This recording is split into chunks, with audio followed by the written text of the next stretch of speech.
Good afternoon, my name is David Burridge. I'm Deputy Chief Medical Officer here in Leeds. I've had a long interest in thrombosis. Shows you how old I am. I did a PhD back in 1990 on thrombosis and hemostasis in vascular patients, looking at lysis in those days. So I've had a very strong interest since that time in how you can manipulate the clotting in our patients, and also to try and prevent venous thrombosis. So I was on the NICE panel for the management of deep vein thrombosis, and also helped with the team to introduce VTE screening in this hospital. Now you'll know that over the last, 6, maybe 12 months even, we've had a little dip in that. We were consistently compliant from the day it came out. We've had a few changes going from paper to electronic, so all institutions show a little dip when that happens. But with the team and in particular Louise's help, we need everyone to get back up to that 95 plus. And you may say, well, why is it so important? 95 is pretty good.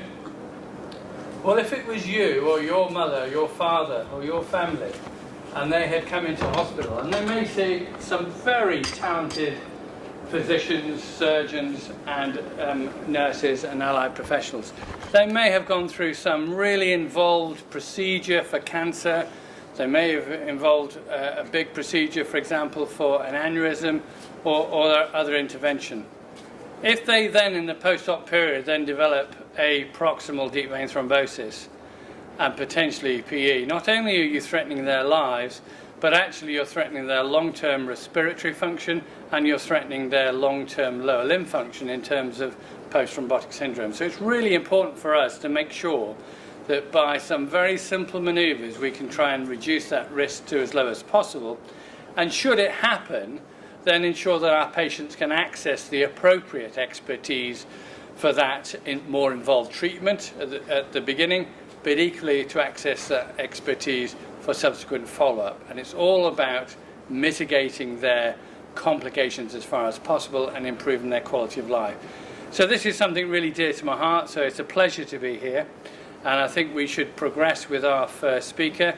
I'll make apologies in advance because I do need to slip away about 1:30, but Jill's very kindly agreed to chair the rest of the meeting.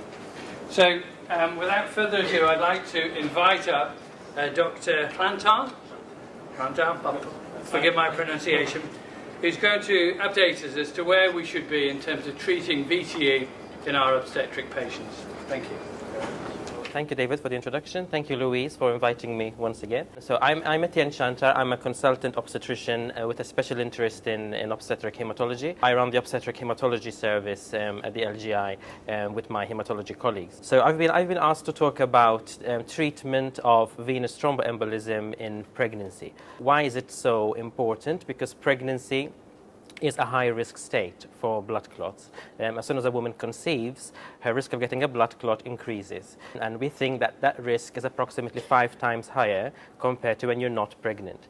That's excluding all the other risk factors which a woman may have, like, for example, smoking, high BMI, IVF, that also increases your risk, etc. So I'm going to start with an interesting case, which is a true case, which we managed in Leeds a couple of years ago. So a 21-year-old woman, presented to A&E with severe shortness of breath, chest tightness while playing netball. So she was completely fit, playing netball, got severe shortness of breath, severe chest pain, and she collapsed.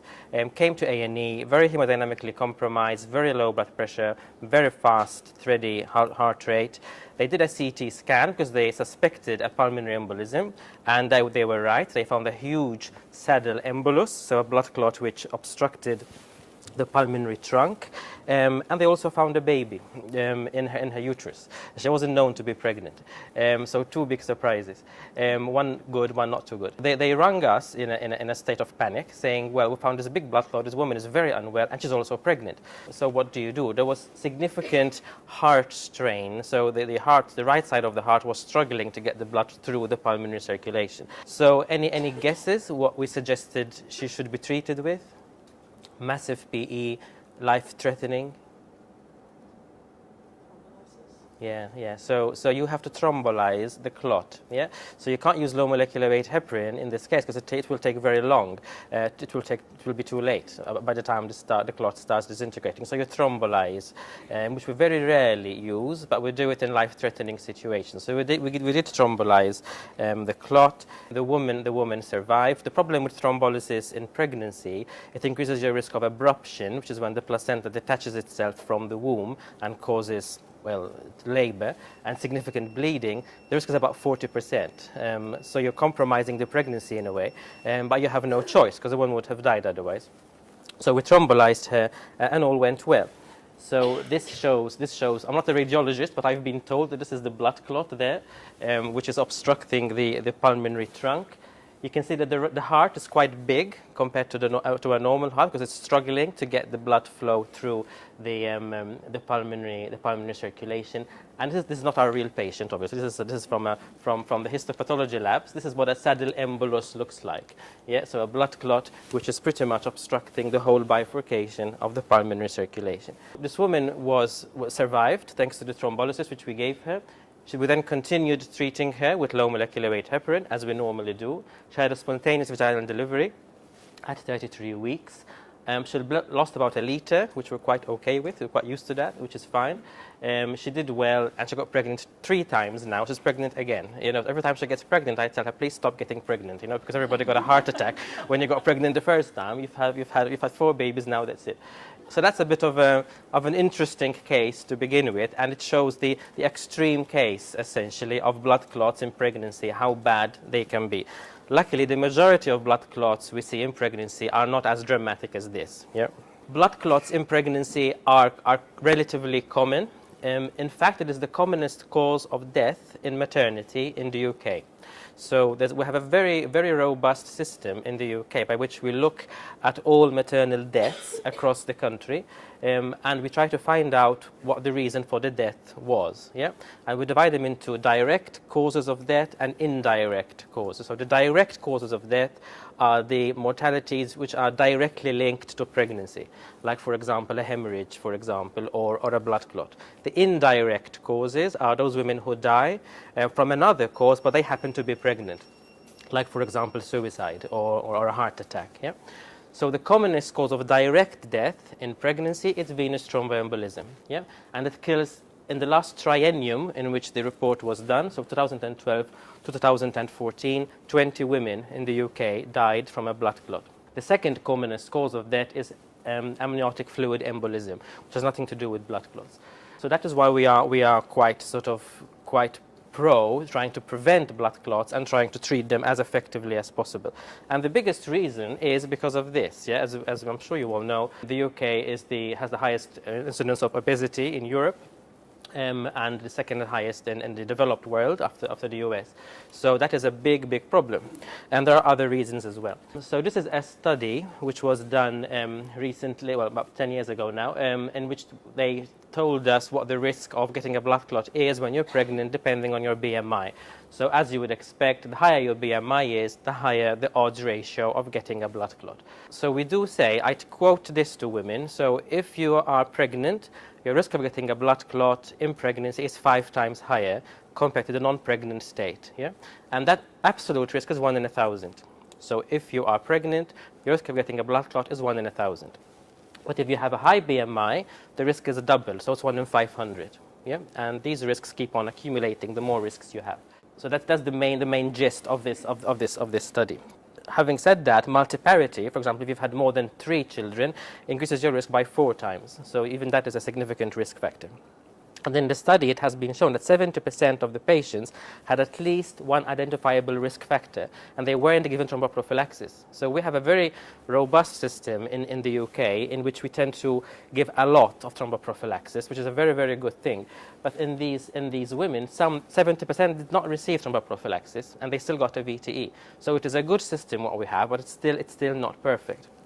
It was very interesting, as an aside, I was at a congress 2 years ago, and I was having lunch with the Dutch sort of contingent, who have a very, very strong epidemiological database. Most of the things we know about obstetric hematology come from Holland. So, and they were having lunch where they were talking to me, and they said, is it true that in the UK you actually risk assess every woman for a VTE?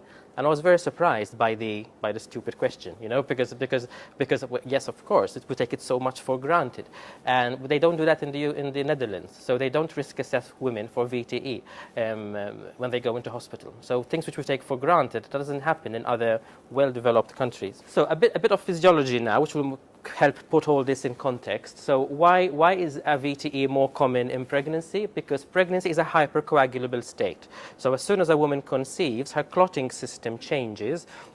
It's an evolutionary mechanism to help her prevent her from dying from a hemorrhage once she delivers her baby. So you're more likely to die from a hemorrhage as an animal than from a blood clot. So we have this evolutionary method of making our blood stickier when we get pregnant to prevent that from happening. But we can deal with hemorrhages very well nowadays, but our blood still remains hypercoagulable, which increases our risk of clotting. So all your factors increase as soon as you conceive. Your von Willebrand factor, your factors 7, 8, 9, and 10 especially. Your fibrinogen levels increase. Your fibrinolytic activity, so your ability to dissolve your clots, that is reduced. And your anticoagulants are also affected. Antithrombin, which is one of our strongest natural anticoagulants, remains stable antenatally, but it drops significantly postnatally, which increases your risk of getting a VTE postnatally. And these changes occur from the first trimester. So a woman is at risk as soon as she conceives. It's not the gravid uterus, which makes her more likely to clot. That also has an implication, but it's not just that. The hypercoagulable changes occur from the beginning. So that's one. Another reason why you are more likely to get a blood clot in pregnancy is because the blood flow through your legs reduces. So there's stasis of blood flow in your legs, and therefore the more static the blood is, the higher the risk of it clotting, obviously. And it occurs much more common on the left than on the right. Yeah? Does anybody know what proportion of blood clots in pregnancy occurs on the left, not on the right? If you don't know, just throw an answer, just guess. Are you student midwives, student nurses? Yeah. Nurses. So what percentage of blood clots occur on the left, do you think, in pregnancy? Just say a number. Doesn't matter if you're not sure. 64. So 60-40 is the percentage when you're not pregnant. Yeah. So when you're not pregnant, 60% of blood clots typically occur on the left. When you're pregnant, that goes up to 90%. Okay. So 90% of blood clots in pregnancy occur on the left, and the majority of blood clots occur above the knee in pregnancy, unlike when you're not pregnant, when the majority occur below the knee. Yeah? So when my first on-call doctor comes to me and says, I think this woman has a right popliteal DVT, I usually say, well, go and check again, because it's quite unlikely statistically. She's more likely to have a left femoral DVT. We've had a few popliteal DVTs, but they're very, very, very rare. And the reason why you're more likely to get a blood clot on the left is anatomical. Yeah? So, and we have our right common iliac artery, which is this one here, crossing our left common iliac vein. Yeah, so there's a pressure point here, which causes reduced blood flow through the left common iliac vein. Yeah, and therefore you're more likely to get a blood clot on the left. That's when you're not pregnant. When you're pregnant, that pressure effect is further increased by the gravid uterus. Yeah, by the heavy bump. So as you can see here, the blood flow through the popliteal vein in pregnancy remains quite static, yeah? But the blood flow through the common femoral vein drops quite significantly the more pregnant you get. So that is why you're more likely to get a blood clot in the femoral vein compared to the popliteal vein. And why is it important? It's important to know that blood clots are more likely to occur in the big veins rather than in the small veins, because these clots are more likely to embolize, yeah, and cause a pulmonary embolism, which is what kills women. You're less likely to get a PE from a popliteal vein DVT. We've talked about two reasons why you're more likely to get a blood clot in pregnancy: the hypercoagulable state and the vessel blood flow velocity. The third reason is vessel trauma. This is something which we do as obstetricians, especially when we're doing cesarean sections. When we do C-sections, we're cutting through the abdomen, we're cutting through lots of organs, and we are manipulating pelvic organs, pelvic vessels. The trauma which we cause to the vessels triggers a clotting reaction, yeah? And that therefore increases your risk of getting a blood clot, especially if you've had a C-section, but also if you do a forceps, for example. So when you compare a cesarean section to a normal delivery, the risk of a blood clot after a C-section is 5 times higher compared to a normal delivery. Yeah? That is because of the vessel trauma, but also because a C-section is associated with immobility. After a C-section, women are in bed for longer compared to a vaginal delivery. So, the 3 causes, therefore, are pregnancy being a hypercoagulable state, reduction in blood flow, vessel trauma. Are there any hematology trainees in the audience? No. So these 3 together are called, is the Virchow's triad. Virchow was a German biologist who discovered these three risk factors, which increases the risk of getting a blood clot in pregnancy. So VTE incidence, I did mention already, you're 5 times more likely to get a blood clot when you're pregnant compared to when you're not pregnant, and we tend to quote an absolute risk of 1 in 1,000, yeah, from quite good studies. You're more likely to get a DVT antenatally compared to a PE, but that reverses postnatally, yeah. After delivery, a PE is more common than a DVT. So the distribution of VTEs in pregnancy is like this. So 10% of VTEs occur in the first trimester. So that's from conception to about 12 weeks. Another 10% occur in the second trimester, 30% approximately in the third trimester, and 50% in the puerperium, which is the 6 weeks postnatally. That puerperium is a Latin term which means like after birth. Yeah? So it's a very high risk VTE period. In fact, in the first 10 days after delivery, you are 60 times more likely to get a VTE compared to the antenatal period. Yeah, which is why we give thromboprophylaxis for 10 days often, yeah, because those 10 days are very, very, very, very high risk. The majority of blood clots I've seen postnatally usually occur around day 3, day 4, day 5. Yeah? So the interesting thing here is you would expect the risk to increase, isn't it? So you would expect the first trimester incidence to be around 3 to 4%, not 10%. So why is there this relative high risk? Why is the first trimester a high risk period? Any suggestions? Pardon? You could be picking up thrombophilias, yes, in the first trimester, but there's more of an obstetric reason. What happens in the first trimester obstetrically, which increases your risk of clotting, you think? I know there is a midwife in the audience. You're hiding, aren't you? Yeah, exactly. So sickness, hyperemesis, yeah? So hyperemesis is a condition which makes you very, very sick. But in about 1% of cases you are so sick you need IV rehydration, yeah? And that being sick is dehydrating and therefore obviously is a blood clot risk. And the other risk is IVF. Women who undergo an IVF cycle are hyperestrogenized. They're given lots of estrogen to help with their egg follicles and stuff, and that is a pro-clotting risk, yeah? So in the first trimester you're at a high risk because of the hyperemesis, and also because of IVF. Interestingly, however, having an IVF pregnancy increases your risk not only in the first trimester, but that risk is maintained throughout the pregnancy. The odds ratio is about 4 for IVF. How do you manage a VTE? How do you manage a DVT? And then we'll talk about PE. Obviously, whenever you ask about how you manage a condition, it's history, examination, investigation, and treatment. So you need to take a good history, yeah? History of lower limb swelling, lower limb redness, mostly on the left, as we said. You examine the leg. Is there any change any difference in the diameter between one leg and the other? More than 3 centimeters is considered significant. Now, how good are we at picking up DVTs, you think? Guess. How many suspected DVTs in pregnancy actually are DVTs? Any ideas? It's very low, only 8%. Yeah, so only 8% of women who are admitted with suspected DVT actually have it confirmed on scan. Yeah, so we're not very good at picking it up. It's much worse for a PE. How do you investigate a DVT? Obviously, you do a scan. Yeah, so you do a scan on where you're suspecting the clot to be, and the sonographer will actually see the clot usually. And what they also do is where the clot is, they cannot compress the vein. When you're doing a scan, a Doppler on a vein, you can compress the vein, usually, normally. But if there's a clot, that compressibility is lost. And when you ask a woman to do a Valsalva to strain, you don't see any distal dilatation of the vein because there's a clot obstructing it. So Doppler ultrasounds are very good at picking up DVTs, especially DVTs above the knee. But those are the commonest DVTs in pregnancy anyway. Pulmonary embolism, again, history examination. How good that we are picking up PEs? Very bad, only 5%. Only 5% of women with a suspected PE actually do have a PE.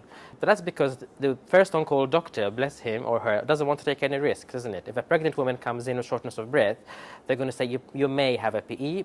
Probably you don't, but I'm not going to risk because this is the commonest cause of death. Yeah, so they admit them, they give them low molecular weight heparin, they start the investigations, and then in 95% of cases, the investigations are negative. Yeah, that's quite important. How do you investigate? You do an ECG, not to pick up the PE. There are some typical features on the ECG called S1, Q3, T3, which I've never seen. It's just on a textbook thing. You never see these ECG changes. You might see some right heart strain, like right bundle branch block. You will do a chest X-ray to try and pick up other causes of chest pain, like, for example, a pneumonia, for example. Doppler ultrasound, I'll talk in a second, and then chest imaging, which is the hallmark of investigating a PE. This is to show, this is a woman who had a massive PE. Yeah, at 12 weeks gestation. This is to show you how normal a chest X-ray will look like. Yeah, your chest X-ray won't pick up a PE. Yeah, but you still have to do it. Now, in the past, what we used to do also, when a woman came in with a suspected PE, we used to do a lower limb Doppler first. And the rationale was, because if you picked up a lower limb DVT, then you have a diagnosis and you don't need to do any chest imaging, because a lower limb Doppler is much less invasive. But we've stopped doing that now. It's a complete waste of time, essentially. We have audited this, so don't do it. We have audited 240 of our patients who came in with suspected PE, and they all had a lower limb Doppler, but none of them had a DVT. So what was happening was we were admitting these women, arranging a lower limb Doppler. The lower limb Doppler comes back negative. Then they seen again on the ward round the next day, and then you do chest imaging for them. So you're wasting a whole day for nothing, and giving them low molecular weight heparin for nothing. Yeah. So as long as a woman does not have any lower limb symptoms, you do not need to investigate the leg. If she has PE symptoms, you just investigate the chest. That is what our guideline says. Okay. If you have a suspected PE, does she have any leg symptoms? If she has, then do a lower limb Doppler, well and good. If she doesn't have, the further test depends on the chest X-ray. If the chest X-ray is normal, then you do a ventilation scan, what we call a Q scan. Okay. If the chest X-ray is abnormal, a Q scan is not very good, then you do a CTPA, yeah, a CT pulmonary angiogram. They are quite invasive chest imaging investigations, these, but unfortunately in pregnancy you can't do anything else. So when you're not pregnant, you get a Wills score done, you get as like a clinical signs and symptoms test, but you can't do that in pregnancy, and you can't do any biochemical tests either. So when you're not pregnant, you have a D-dimer test done, and if that is high, then you get imaging. In pregnancy you cannot do that because your D-dimer is high anyway. We have been involved in quite a big study last year, a multi-center study called the DIPEP, Diagnosis of Pulmonary Embolism in Pregnancy study, to try and pick up biochemical markers which we could use as a screening tool in pregnancy in women with suspected PE, and use those biochemical markers only if they're positive to go for chest imaging. But unfortunately it has shown that they are of no use at all. Yeah, so we still have to carry on doing chest imaging if you're suspecting a PE. The reason why I'm sort of bringing this over, talking about this in detail, is because what we're doing is in 95% of cases we're doing CTPAs or VQ scans for nothing. Yeah, but unfortunately you can't miss a PE. So there's two, as I said, modalities. There's the VQ scan and the CTPA. The VQ scan has a very high negative predictive value. The problem with a VQ scan is it increases the risk to the fetus. It has no risk at all to mom, but it does potentially increase the risk of childhood leukemia. Yeah, it increases the risk. Not by much. So what I tend to tell them is from 1 in a million to 1 in 300,000. Yeah, so the risk is only marginally increased, and you have to balance that against the risk of missing a pulmonary embolism, which has potential very, very serious effects on the mum. The other problem with a VQ scan is it is not as available as a CT scan. It's very difficult to get a VQ scan over the weekend, which is quite unfortunate in a large tertiary unit like ours, yeah, that you have to wait for Monday to have a VQ scan done. Sometimes you can squeeze one on a Saturday morning, but afternoon, Saturday and Sunday, it's impossible. A CTPA is much more readily available, and this is the investigation of choice anyway, if your chest X-ray is abnormal. It has no effect at all on the fetus, no problems to the fetus, but it does increase the risk of breast cancer by about 14% in the mom. Yeah, because the breast in a pregnant woman is very sensitive to radiation exposure. Yeah, and you have to balance that against the fact that the UK has the highest risk of breast cancer in Europe. So, but as I said earlier on, you cannot miss a PE. New modalities are now coming through, like VQ spectroscopy, but that's still still a research tool. It hasn't been completely put into clinical practice. You have to obviously counsel the woman properly about all these risks, and we have leaflets in our department in which all these risks are very clearly documented, clearly explained to the mum. Yeah. How do you treat VTE? Low molecular weight heparin. Yeah, it's been shown to be extremely safe and extremely effective in both prevention and treatment of VTE in pregnancy. You do some baseline investigations first. You don't need to do a thrombophilia screen because it's not going to change your management. And meta-analyses have shown that low molecular weight heparin is much more effective and has less side effects than unfractionated heparin, which is what we used to use in the past. Lots of systemic reviews from large studies have shown that it is a very good alternative in pregnancy as well. The risk of getting another VTE while you're being treated for one is only 1%. Yeah, so they're very, very effective. As the problem with heparin in pregnancy is compliance most of the time. Yeah, because it's an injection you have to have every day.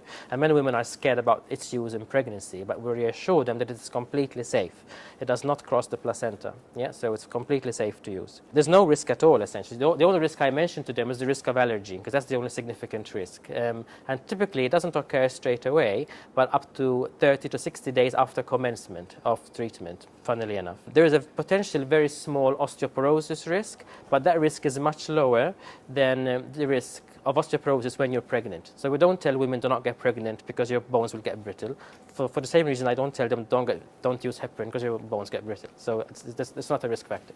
It's not a risk. And you don't seem to get thrombocytopenia secondary to heparin in pregnancy. It's extremely, extremely rare, unlike outside of pregnancy. This is quite technical. So we do monitor our heparin levels. So we'll go slightly against the Royal College guideline, which says you don't need to monitor anti-10A levels in women who are being treated for VTE. But we don't really agree with that because we do know that that was based on one small study, and there have been subsequent studies which have shown that women who start on low molecular weight heparin in pregnancy need their dose adjusting the more pregnant they get, which makes sense, obviously, because the more pregnant you get, your blood volume increases and your filtration rate changes as well. So that heparin dose you started off with will not be enough the more pregnant you get. We do regular anti-10A levels on our women, aiming for a range between 0.5 and 1. They are cared for in our specialized clinic, which involves obstetricians, hematologists, and anesthetists also. We give them advice on sharps disposal, so we give them a yellow sort of bin, which you're familiar with. And we also have to counsel them about the future. Because they got a VTE in pregnancy, they have a very high risk of getting another one next time. The risk next time will be 10% of getting a VTE again in pregnancy. And they cannot use any estrogen-containing contraception or HRT. Now, the problem is when they come in labor. If a woman is on high dose low molecular weight heparin and her waters break and she's pushing, everybody panics, yeah, because she just had a strong blood thinning injection. But there's no need to panic. So what we do is we try to induce labor in these women. Once they get to 38, 39 weeks, I usually organize an induction of labor for them, in which we start labor off, so that we can plan when to stop the low molecular weight heparin, and that usually works quite well. There are some risks, obviously, if you do go into spontaneous labor, mostly the risk of bleeding, risk of wound hematoma after a C-section, and the risk of massive PPH is about 1%, especially if you're obese, because your uterus contracts much less effectively if you're obese. The anesthetic risk, so 24 hours will have to pass from your last injection before you can have an epidural or a spinal anesthetic. So that's another reason why it's a good idea to induce labor, so that you know when you're stopping your heparin, and then she can have an epidural if she wanted one. The last injection needs to be given 24 hours prior to induction, therefore, and you cannot remove the epidural catheter until 12 hours from your last injection, and you don't give your next dose of heparin until 4 hours from your epidural catheter removal. The problem then postnatally is you don't want to anticoagulate them too soon because they will bleed,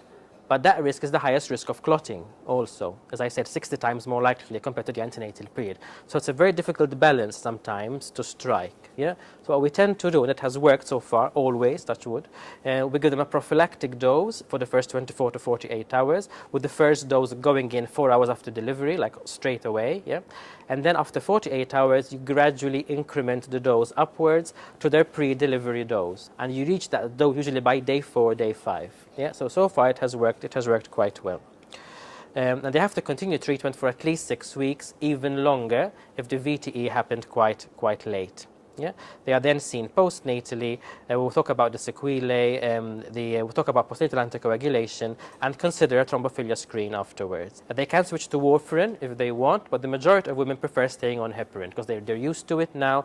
It doesn't require such frequent monitoring as warfarin does, and it's difficult to come to the coagulation clinic with a baby every day with while you're on warfarin. The very last thing, so DVTs which are not treated properly or not quickly enough can lead to this. Yeah, post-traumatic syndrome. Everybody forgets about this, especially in pregnancy, because we just deal with a woman until she has her baby, then we forget all about it. This is very serious, and if not treated properly, you get significant signs and symptoms such as pain, heaviness, edema, tenderness, which can be very, very debilitating. These are pictures of women who have had post-thrombotic syndrome from pregnancy. These are young women, yeah, who have had DVTs treated ineffectively or too late. Yeah.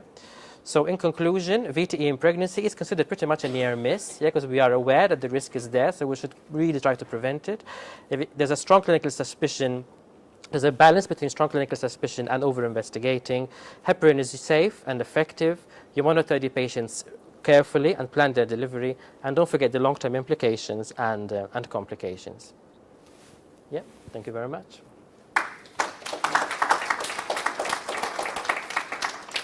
Imaging of choice between CTA and the scan.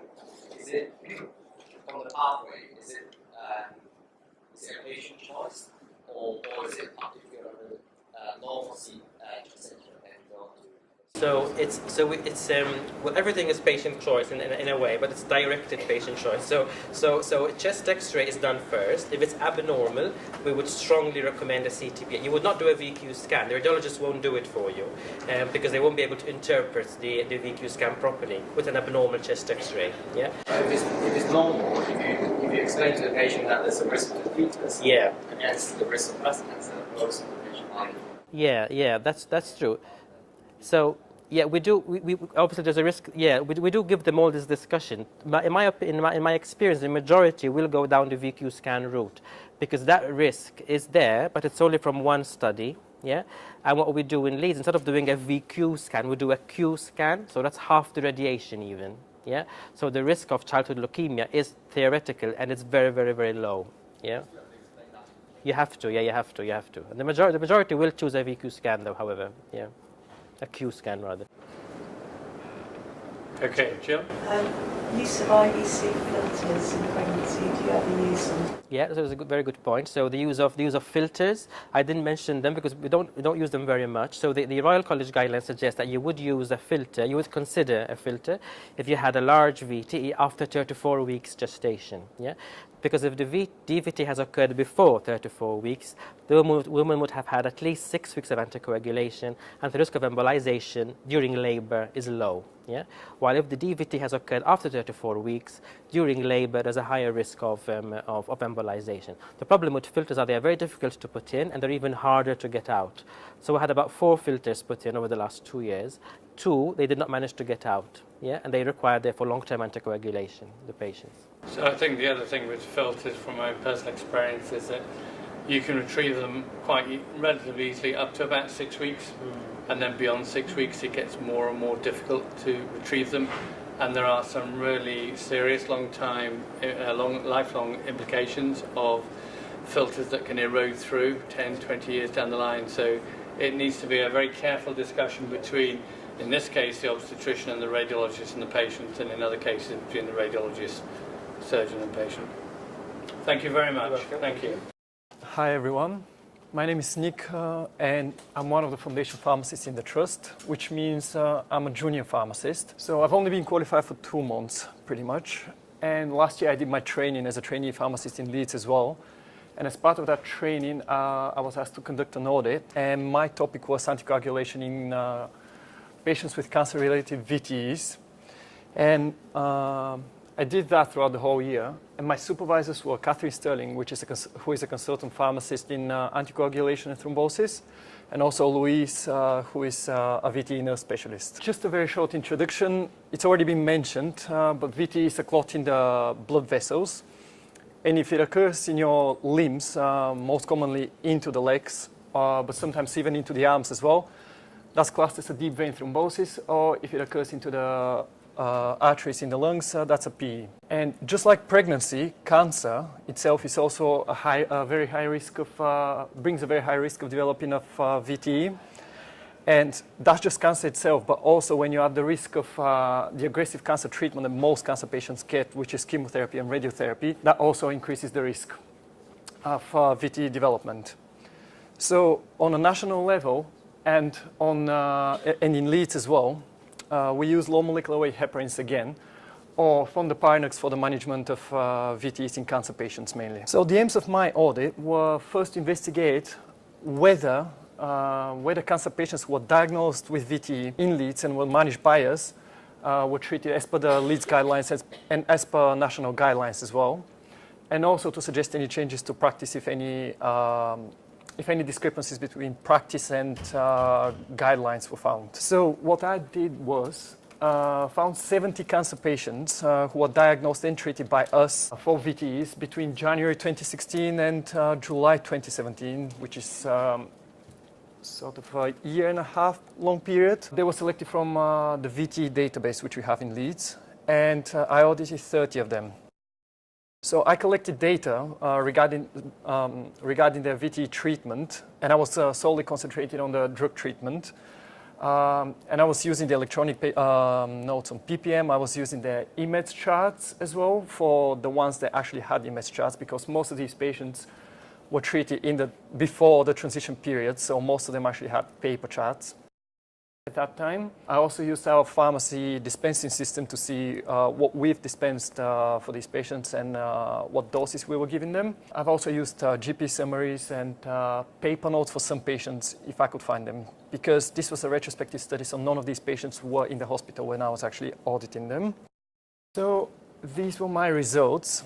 The things I was looking into, I've taken from the Leeds guidelines, which is specifically written for cancer patients and treatment in VTE in cancer patients, and from the national guidelines, so that's NICE guidelines. So according to these guidelines, before initiation of treatment for VTE, we need to complete baseline monitoring, which includes full blood count, liver function tests, renal function tests, and clotting screen. And all patients must have that done before they're started on a low molecular weight heparin. And I forgot to mention that actually from the 30 patients that I audited, I managed to actually look into 20 of them, because 10 of them died within a day or two, unfortunately, so they never actually received any treatment for VTE. So out of the 20 patients who received some treatment for VTE, only 17 got the complete full baseline monitoring. And the 3 patients that didn't receive the full baseline monitoring were missing clotting screen, which is quite important when we're starting anticoagulation therapy, because it's, as we've already mentioned, that increases the risk of bleeding. However, there's no agreed sort of period of time to accept blood results as baseline. And by that I mean, so there's no way in the guidelines to say we accept, for example, 7 days old blood test result, and they can be accepted as baseline. But this is what I've gone for. I've gone for results as old as 7 days. Then the first-line treatment for VTE in cancer patients is tinzaparin that we use in our trust. And it's dosed at 175 units per kilogram once a day. 18 patients out of these 20 patients received tinzaparin. And only 11 of them were dosed according to their weight. So quite a few of these patients had either too high of a dose according to the weight or too low of a dose, with no explanation was to be found anywhere in the notes that I was looking at. Enoxaparin is used as second line if renal function is poor. So that's if creatinine clearance is below 20 milliliters per minute, and that's dosed at 1 milligram per kilogram. So only one patient received that, and that was dosed correctly. And fondaparinux is our alternative, so that's not a low molecular weight heparin, but that's our alternative for patients who prefer non-pork derivatives, or it's sometimes used as well for patients who have a history of developed allergic reaction to low molecular weight heparins. And this is what fondaparinux was used for one of our patients. There is no dose recommended in our guideline, but it refers to the BNF doses, and there's different weight bands that is dosed based on.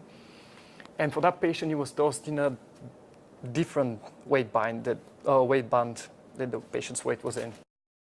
Also, our guideline says that for cancer patients, we treat VTE for a minimum of 6 months, so it's a prolonged treatment period than in non-cancer patients, unless treatment becomes contraindicated.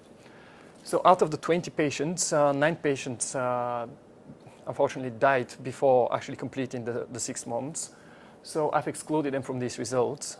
But so there were 11 patients left who managed to complete 6 months of treatment, who were eligible to complete 6 months of treatment, because only 9 of them completed it. And there were 2 patients whose treatment stopped before 6 months, prior to the 6 months sort of target. And again, there was no documentation as to why that had occurred.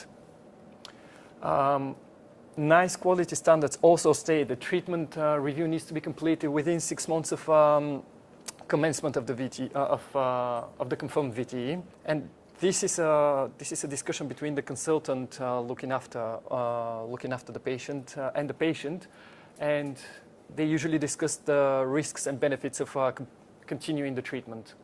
And that needs to be documented. Usually it's documented in clinic letters when patients are monitored out as outpatients. However, out of the 11 patients, only 5 of them had a documented review within the 6-month period. And then we also need to monitor platelet count regularly throughout the treatment with low molecular weight heparins or fondaparinux. And that was done perfectly for all 20 patients.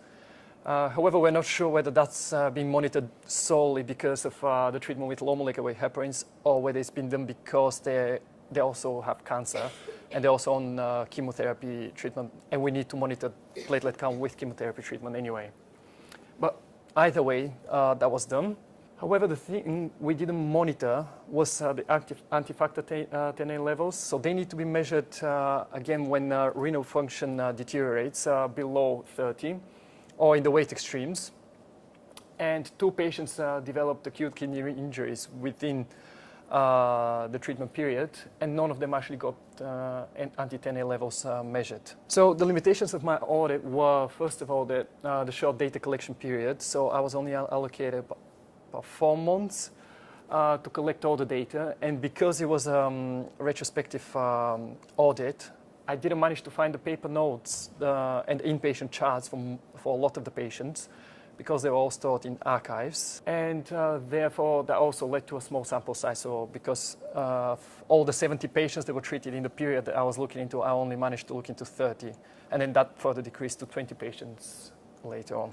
So my recommendations from this audit were to first look into an acceptable period of time for considering blood test results as baseline, because I think that a lot can happen even in a week time as well. So patients can develop acute kidney injury, can develop acute liver failure as well, and that can alter the baseline results. So I think this needs to be discussed and documented in the guidelines to minimize differences in practice in terms of accepting baseline results. And also major emphasis should be placed on documentation, because all of these discrepancies that I've seen on this audit might not actually be discrepancies and might not actually be wrong doses of treatment or wrong monitoring. But because there were no documentation of them, it's difficult to audit and look back into. So I think, especially now we're moving to an all-digital hospital, so I think any changes to treatment should be documented in clinic letters and should be easily accessible. And the other one was educating prescribers, and that also includes pharmacists as well, who look after patients on a ward level, into the importance of measuring the anti-factor Xa levels in the cases of deteriorating renal function. So with that one, I've already presented this audit into, for the hematology and oncology pharmacist team to sort of raise awareness of all these things, and they are supporting the medical team as well. And there's a plan for re-audit in a year's time as well to see what the results will be. And that's it. Thank you. So Nick, I think that's a very salutary lesson for all of us, that we think we're doing a really good job, and we probably are in most cases, but maybe not all. So it's really that attention to detail that we all need to keep following to make sure our patients aren't going to have unnecessary morbidity. I think you've already said you're going to do a re-audit in a year, and I think the proof will be in the pudding as to whether those changes have come in. But it's really important for all of us not to assume something's happening. So if your patients have changed, if their renal function's changed, it just needs that re-loop to make sure they're on the right dose, because I think you saw at least half the patients weren't actually having the right dose. If it was you, you'd be pretty upset about that. Thank you, Nick. Thank you very much. Jill's going to tell us about the use of DOACs. They keep changing their names. So I think last year they were NOACs. Maybe next year there'll be something else. So the use of DOACs in cancer-related venous thrombosis. Thank you. Just a couple of comments about the order that was presented. I would say in anyone that's got an acute VTE, I would want full blood count, renal function, liver function, and clotting screen on the day that you're starting your low molecular weight heparin. If you're suspecting a PE or DVT, take the bloods. Don't wait necessarily for those bloods to come back. Get on and anticoagulate them for that 1 day's dose, but make sure that you've got those samples, because making decisions, not necessarily in the cancer patients, but any other VTE patients, about putting people on warfarin, putting people on DOACs, it's completely altered. If you've got poor renal function, liver function, it all changes which of these drugs we choose long-term to anticoagulate people on.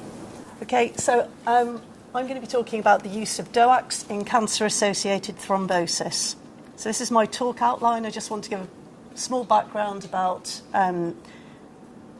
thrombosis in the cancer setting, then present 2 trials that have been published in the last year that have started to give us a bit of evidence about the use of DOACs in our cancer patients. Let you know the International Society of Thrombosis and Hemostasis guidance on this, including some helpful tips of how you manage challenging patients, a little bit about where we're going with LTH guidance on this, and then some conclusions. Okay, so we'll start with a picture of this chap. We first recognised that there was an association between cancer and venous thromboembolism over 150 years ago. And Trousseau, in the 1860s, published a series of his lectures in the Clinique Médaille de l'Hôtel Dieu, and he was the first person really to describe thrombophlebitis as a presenting sign of visceral malignancy, and this is now known as Trousseau's syndrome. It's quite ironic that on the 1st of January in 1867, this chap diagnosed himself with a left-arm DVT and was noted to tell a colleague, "I am lost, I have no doubt about the nature of my disease," and he died 6 months later of gastric cancer. So a lot of our patients, when they get provoked DVT, they have their background thrombotic risk, then a hit happens to them, such as surgery or pregnancy or starting an oral contraceptive pill that increases their thrombotic risk. They have their DVT, they get treatment, and that risk is often transient and dissipates over time. The cancer patients are a lot more complicated because they have a sort of real fluctuating kind of cancer journey where lots of different risk factors are constantly altering their thrombogenetic risk. So we've got chemotherapy drugs, hormonal drugs that we know that can increase people's thrombotic risk, surgery, having lines put in, nausea, vomiting relating to chemotherapy, dehydration, the fact these patients are unwell and immobile, some of our hematological disorders associated with high platelet counts that can increase your thrombotic risk. And then you've also got the actual cancer itself releasing cytokines and procoagulant molecules. All of this will fluctuate as patients receive treatment, have surgery, so that they're not straightforward patients to treat at all. We know that the risk varies with histology and tumour type, with the highest risk being seen in lung, ovarian cancers, brain and upper GI cancers, the lowest risk being in breast and prostate. But that said, we see a lot of VTE in breast cancer patients because there are so many of them. It's such a common disorder. We know that 2% of patients with stage 1 and 2 breast cancer during adjuvant chemo will develop a VTE, compared to 8% with stage 4 disease. Your VTE risk increases with disease progression, and having distant metastases actually increases your VTE rate 19-fold. So that's quite impressive. 50% of these patients will 50% of these cases occur within the first 3 months of being diagnosed with cancer. So why is the management of cancer-associated thrombosis so challenging? Well, first of all, these patients have a greater risk of VTE recurrence on anticoagulation. And this is up to 17% with warfarin, up to 9% with heparin. They've also got a much higher risk of bleeding, which is as high as 11% at 3.5 months and almost 20% at a year.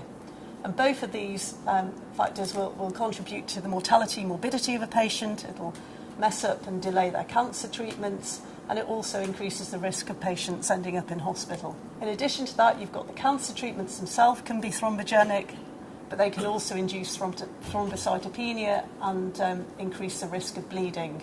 And interestingly, there are some studies coming out that have shown the clot microstructure in patients with cancer-associated thrombosis is much denser and potentially more resistant to lysis compared to VTE occurring outside the cancer setting.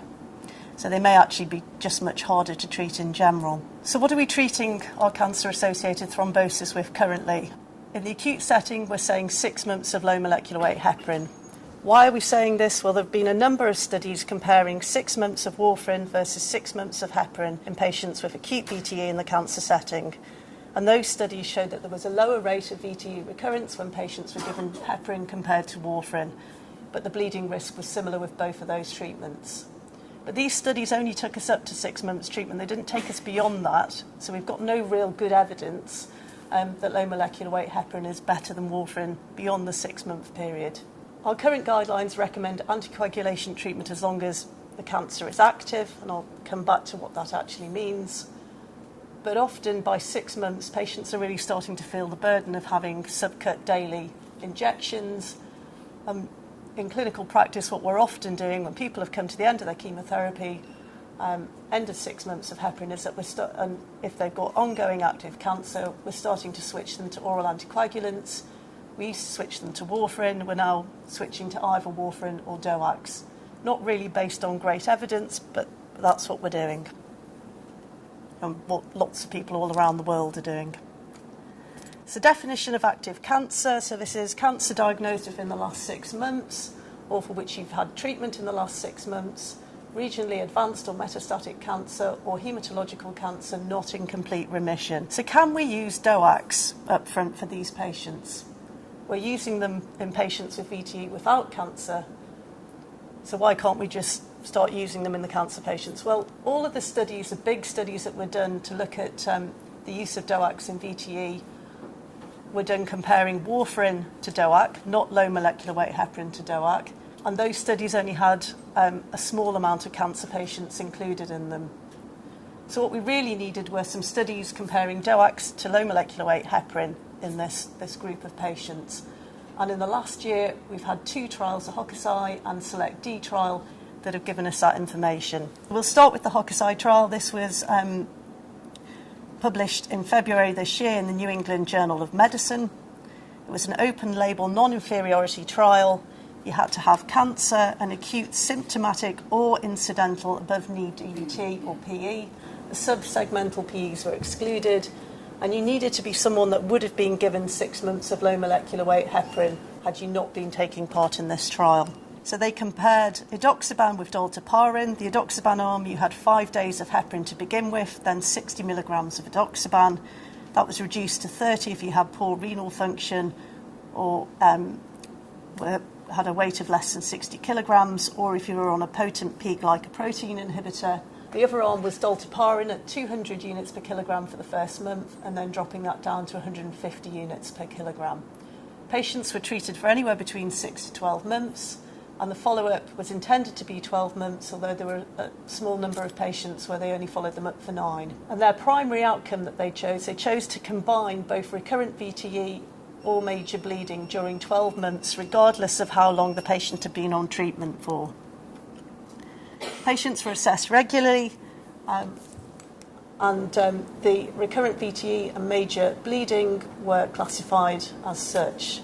Okay, so they managed to get a reasonable amount of patients into the trial. 1,050 underwent randomisation, and 525 went into each arm.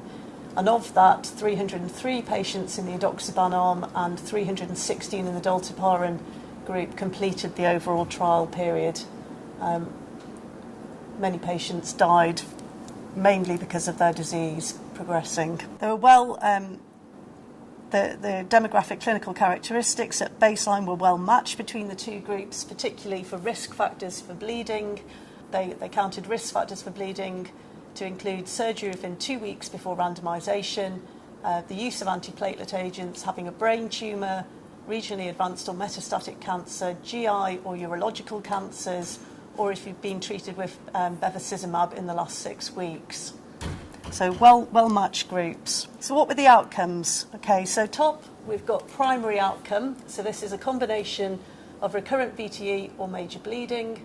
There were 67 cases in the edoxaban group, 71% in the dalteparin. That translates to 12.8% versus 13.5% in the dalteparin. This gave us a hazard ratio of 0.97, crossing the 1 point with the confidence interval. So a p-value that was statistically significant for non-inferiority, but not for superiority. So it showed that edoxaban was non-inferior to dalteparin. When they looked at the secondary outcomes, recurrent VTE, it appeared that the rate of VTE in the edoxaban arm was less, 7.9% compared to 11.3% in the dalteparin, but this didn't reach statistical significance. When you look at this, you can see that the majority of this reduction is actually in DVT, and the PE rates were pretty much the same between the two groups. However, there was also a difference in the major bleeding, with the edoxaban having significantly higher rate of major bleeding at 6.9% compared to 4% of the dalteparin.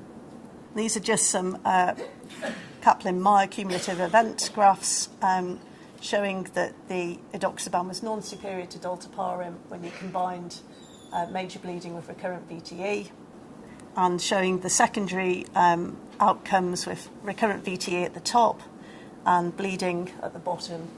These smaller graphs are just done on a bigger scale to try and make it look more impressive, I think. But certainly the only one that was statistically significant was that the edoxaban was more likely to make you bleed than dalteparin, although there's definitely a trend with the other for edoxaban causing less VTE. So subgroup analysis was performed, and the only thing that really popped up was that if you had gastrointestinal cancer, you had a significantly increased risk of bleeding on edoxaban versus heparin. So their conclusions were that oral edoxaban was non-inferior to subcut dalteparin with respect to the composite outcome of recurrent VTE or major bleeding, but that edoxaban had a lower rate of VTE but higher rate of major bleeding compared to the heparin. There are some trial limitations. It was an open-label design, so there were no placebos. The people weren't blinded, they weren't sort of taking fake injections, but the adjudicators of events were blinded to the treatment arms.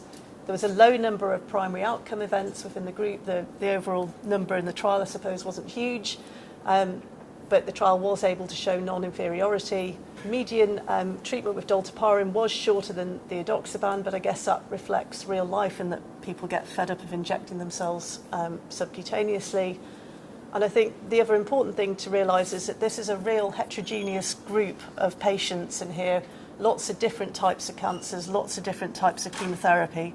So we can't just say, okay, in lung cancer of this particular type, the heparin's better than the edoxaban or vice versa. You'd need a huge trial in order to be able to prove that. Okay, so Select D trial, this was the second trial looking at rivaroxaban versus dolteparin.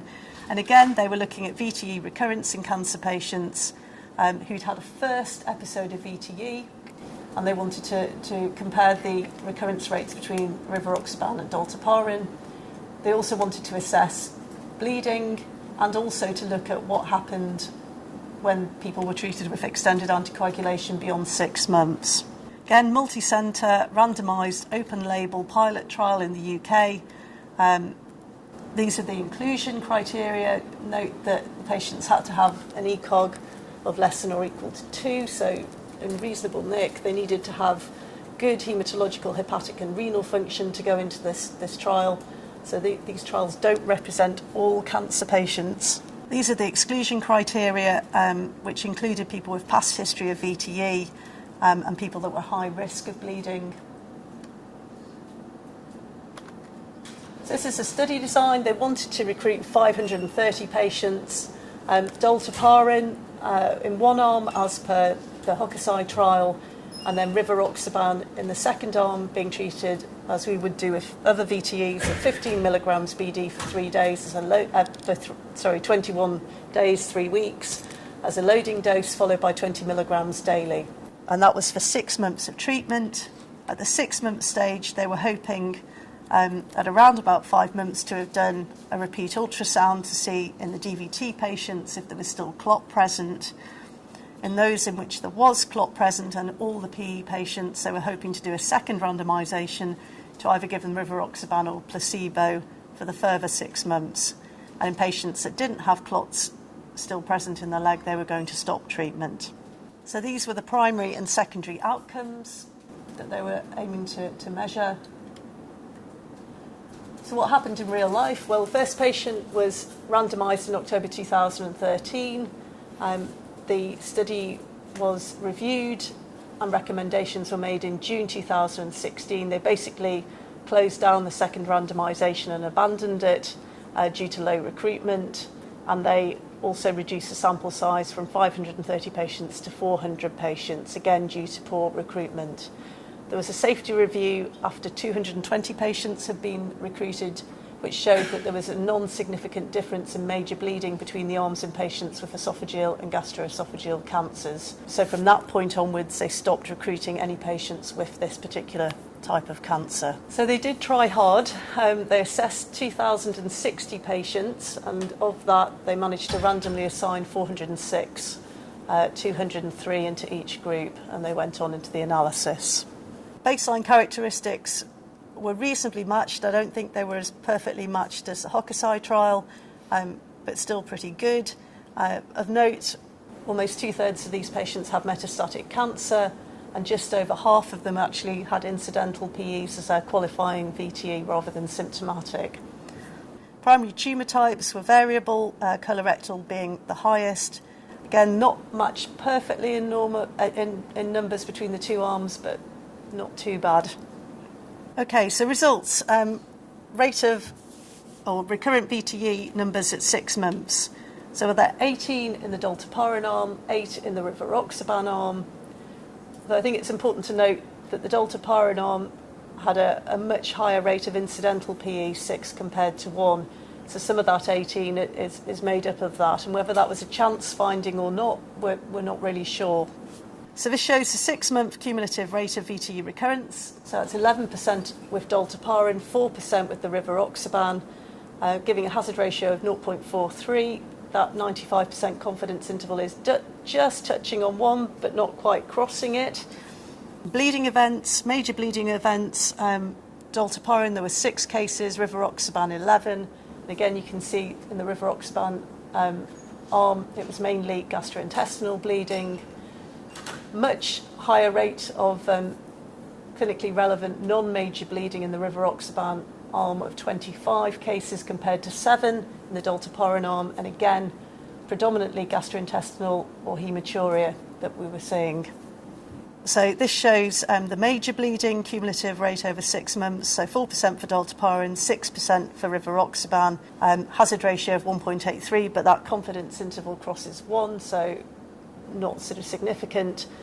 But the clinically relevant non-major bleeding, much higher rates with the rivaroxaban at 13%, and a hazard ratio of 3.76, and a confidence interval that supports that this is statistically significant. Overall survival was pretty similar between the two groups. Majority of patients dying from their progressive cancer. There were 2 fatal PEs, 1 in each group. Conclusions by the authors of this paper was that rivaroxaban was associated with relatively low VTE recurrence, but higher clinically relevant non-major bleeding compared to dalteparin. And again, limitations, low numbers in the trial, slow recruitment, so that second randomisation had to be abandoned. And again, it doesn't help us guide treatment per individual tumour type. And we still don't know what to do beyond 6 months for these patients. Okay, so in response to these papers, the ISTH, International Society of Thrombosis and Haemostasis, have given us some guidance. And they've basically said that we should be seeing our patients as individuals and individualising their treatment regimens. They've suggested that DOACs up front could be used in cancer patients with an acute diagnosis of VTE who have a low risk of bleeding and have no DOAC drug interactions. They've pointed out that edoxaban and rivaroxaban are the only DOACs compared to heparin in randomised controlled trials, so we don't have this data for apixaban or dabigatran. We're waiting for the licensing to come through on edoxaban and rivaroxaban to say that we can use this in cancer-associated thrombosis. But that should come through fairly quickly. They've suggested that we need to counsel patients, tell them there's a potential reduction in VTE recurrence with the DOACs, but it's offset by an increase in bleeding. If they don't want to have DOACs, low molecular weight heparin is very much an acceptable alternative and take into account patient values and preferences. And they've said low molecular weight heparin would be our preference in patients with acute diagnosis of VTE and cancer who are at high risk of bleeding. So these are the luminal GI cancers with an intact primary, genitourinary tract cancers, bladder cancers, patients with nephrostomy tubes, or patients who've got GI mucosal abnormalities that are going to put them at increased risk of bleeding anyway. If they're adamant that they don't want heparin, then edoxaban or rivaroxaban remain an acceptable alternative if there's no drug-to-drug interactions, but you still need to counsel the patients about the increase in bleeding with them. The ISTH has a subcommittee completely based on cancer-associated thrombosis, and they have also put out some very useful guidelines about how we manage some of the challenging cases and we do in thrombocytopenia. So I thought I'd run through some of their guidance because this is often what we get called about in these patients. So patient that has a clot despite being on anticoagulation and has cancer. So if they're on warfarin, we would say switch them to heparin. If they're on tinzaparin already, ISTH guidance is to increase the dose by 25% and use anti-10A monitoring. What we would want you to do here is to call our team. We'd say, have you measured a therapeutic, have you measured an anti-10A level on this patient on their current regime? You do that taking an anti-10A level 4 hours after the dose. If it's subtherapeutic, we'd say up the dose of what the patient's already on, get them into the therapeutic range. If it's already well into the therapeutic range, we often switch patients from tinzaparin to clexane, 1 milligram per kilogram BD. But that's 2 injections a day, so we have to be fairly sure that the patient has progressed on a therapeutic dose of tinzaparin before we do that. What do we do when the patients develop thrombocytopenia, either due to cancer infiltration of their marrow or because of chemotherapy? If the platelet count is above 50, I am very happy for you to carry on with full dose anticoagulation. If they've had an acute thrombosis in the last 30 days, this is when we know the time period for another blood clot is at its absolute highest, and the platelet count is less than 50. If the patient is high risk of VTE progression, and by that I mean anything that isn't a below-the-knee DVT, a catheter-related thrombosis, or just an incidental PE, then you have to try and keep that platelet count above 50 or 40 at a push and fully anticoagulate them if you can. If there's a lower risk of VTE progression, then we'd accept 50% of the therapeutic dose or prophylactic dose if the platelets are between 25 and 50. And if the platelet count is below 25, I would omit the heparin until you can get it above that. Patients whose thrombosis occurred more than a month ago and the platelet counts have dipped below 50, I would drop them to 50% therapeutic dose or prophylactic heparin if their platelet count's between 25 and 50, or omit it if you can't get the platelet count greater than 25. Okay, final disaster is bleeding whilst anticoagulated. So the usual ABC: assess them, source of bleeding, look at the severity of it, how reversible it is, supportive measures to try and stop the bleeding. If it is a major or life-threatening bleed, obviously stop the anticoagulation. Ring us if you don't know what to do. We will help you reverse the anticoagulation if we can. If it's been a major bleed, like a head bleed, and you really can't get this patient back onto some sort of anticoagulation quickly, then we would be advising an IVC filter if the thrombosis has been within the last 28 days. But beyond 28 days, we wouldn't be saying put filters in. Filters in these patients are very high risk. They're very kind of thrombogenic. These patients with cancer often end up with blood clot all behind the filter down into their legs with bilateral DVTs from having had the filter put in. If you do have to put a filter in, remove it as soon as you can, really, and when you can get anticoagulation restarted. The tricky ones are the head bleeds.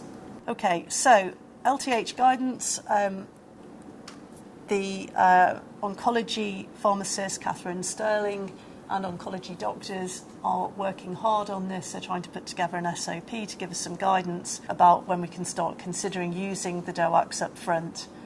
So that is coming soon. And maybe we can have a grand round or something to advertise that when that's up and running. Okay, so final conclusions. Cancer-associated thrombosis is very challenging to treat.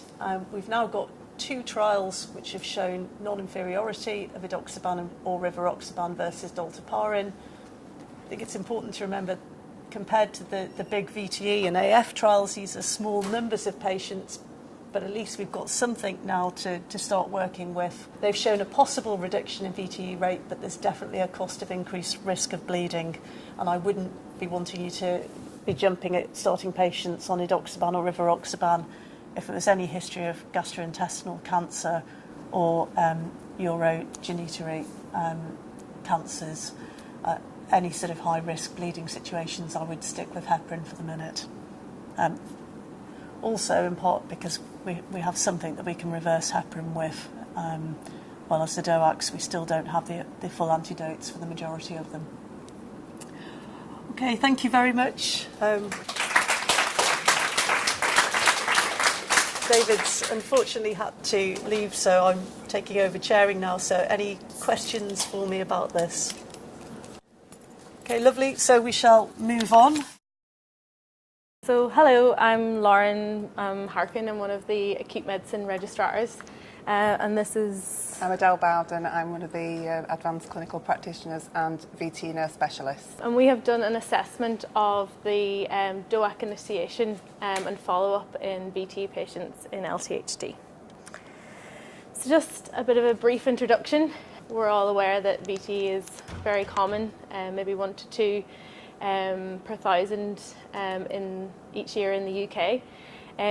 We've got multiple options for the treatment of VT now, so in anticoagulation from tinzaparin, warfarin, and now the new direct oral anticoagulants. These are becoming a popular alternative to warfarin, and we're seeing them used a lot more throughout the trust. They're also obviously used in stroke prevention in AF patients as well, not just in VTE. The National Patient Safety Agency has identified anticoagulants as high-risk medications. We all are very aware of the risk of bleeding whilst on anticoagulants, but they're also involved in adverse drug events in the areas kind of with initiation, so whether they're fail to be initiated when indicated, or if patients are put on the incorrect dose, or there's poor documentation or communication about the treatment plan or how long patients should be on the medications. I'll go through our VTE pathway and how we in acute medicine are involved with VTE and the use of DOACs or initiating the DOACs in a later slide. But with this increasing use within our own department alone, we noticed a few local incidents. Luckily, no patient came to any significant harm.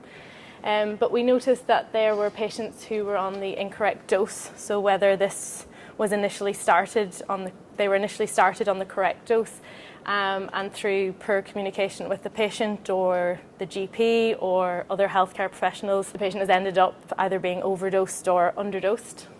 We've had patients who've missed the dose change, so with apixaban and rivaroxaban, which is the two most common DOACs we use. Patients have a dose change at either week 1 or week 3. And we've had patients who've missed that dose change. We've had letters from GPs asking for clarification on the duration of anticoagulation. So obviously the communication to the GPs has been limited in some cases. We've had some patients who've not had their follow-up organised. And we've had a couple of patients who've conceived on DOACs, which is obviously dangerous. So within our own department alone, we thought we, along with one of the national patient safety goals, should try and improve the patient safety with the initiation of DOACs and treating patients with DOACs and try and reduce these adverse events. There are comprehensive guidelines available on the initiation of DOACs, so when to start them, how to start them, what you should tell the patient and how they should be counselled, and about side effects and what to do if you have any bleeding, miss a dose, take too many, things like that. But difficult to know if people are aware that these guidelines exist. I know the trust ones are being, as you mentioned, being revised at the moment, and whether they're being used. So current guidelines for the initiation of DOACs, we should be doing baseline blood tests, as has been mentioned already, with other anticoagulants. So a full blood count, U's, LFTs, and a coagulation screen. We should be having an informed discussion with the patients regarding the risks and benefits of starting the DOAC. So obviously informing the patient why they need to be on it, why it's important, and also the side effects, the risks, and what to do if there's any missed doses and things like that. And also in patients of childbearing age, reiterating the importance of not getting pregnant and taking extra precautions. Patients should have their weight and height measured so that their creatinine clearance can be calculated and they can have an appropriate dose for their renal function. And all patients should have follow-up at 3 months. So this is just an example of our VTE pathway within acute medicine. So patients come to us with a diagnosis of VTE, generally come to us via GP referral, through clinics or through A&E or CDU. So they'll come to us and we'll decide are they suitable for JAMA, which is our assessment area, are they ambulatory or not. If they're not ambulatory, they will go to be admitted, either under respiratory or under acute medicine. If they're ambulatory, then we will see them, we will start treatment, and then we will discharge them. We'll also give them the counselling and we'll bring them back at either 1 week or 3 weeks, depending on the DOAC that they've chosen. We also have something called a VTE ward round, which is run by Dr. Arundel, who is our lead clinician. And here patients are discussed and we decide on treatment duration.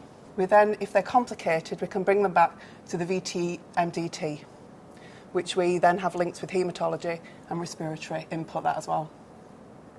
Then at that point, we will see patients at 3 months, either at the nurse-led VTE clinic, or this will be done by respiratory in their clinic. So obviously we have quite a lot to do in acute medicine to do with VTE and starting anticoagulation, and especially now the DOACs. So we set out to have a look what our current practice with regards to initiating these medications are, and also to look at what how we're doing with follow-up.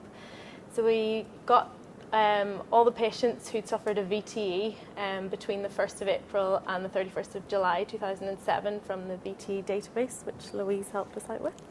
We excluded patients who'd had a hospital-associated VTE. We reviewed PPM, so EDAN's letters, annotations and scanned notes, and we assessed whether they were having the correct counselling and the correct follow-up. So there were 141 patients deemed to be appropriate. We excluded 8 of them because either they didn't have an NHS number on the database, so we couldn't confirm it was definitely the correct patient, or the patient died before they had any treatment. So we find that 42% of patients were treated with a DOAC, mainly rivaroxaban, so nearly 80%, and much less of the patients were given warfarin, so only 17%. Majority of the patients on low molecular weight heparin were oncology patients. So 100% of the patients had the appropriate initiation blood tests, but we found that only about almost 20% of patients had clear documentation of counselling. This is a very difficult figure to interpret, really, and is probably skewed in the fact that what people are telling patients or the advice they're giving to patients they might not necessarily write down. And we also focused on mainly the scanned notes and the electronic notes. In saying that, across the board, it was very clear that our documentation of what counselling was being given to patients was very poor. We find that 34% of patients either had no letter or discharge letter if they'd been a non-ambulatory patient and admitted to hospital, detailing the dose change. And 10 patients had no 3-month follow-up. So we also just had a look at some of the side effects to see how patients were tolerating the medications, and they're really tolerated quite well in that group of patients. So one patient had a GI bleed and an NSTEMI, so very unfortunate, and 5 other patients had minor side effects that didn't require them changing the medications. One patient had a further DVT on rivaroxaban and I think was changed to warfarin. So quite well tolerated.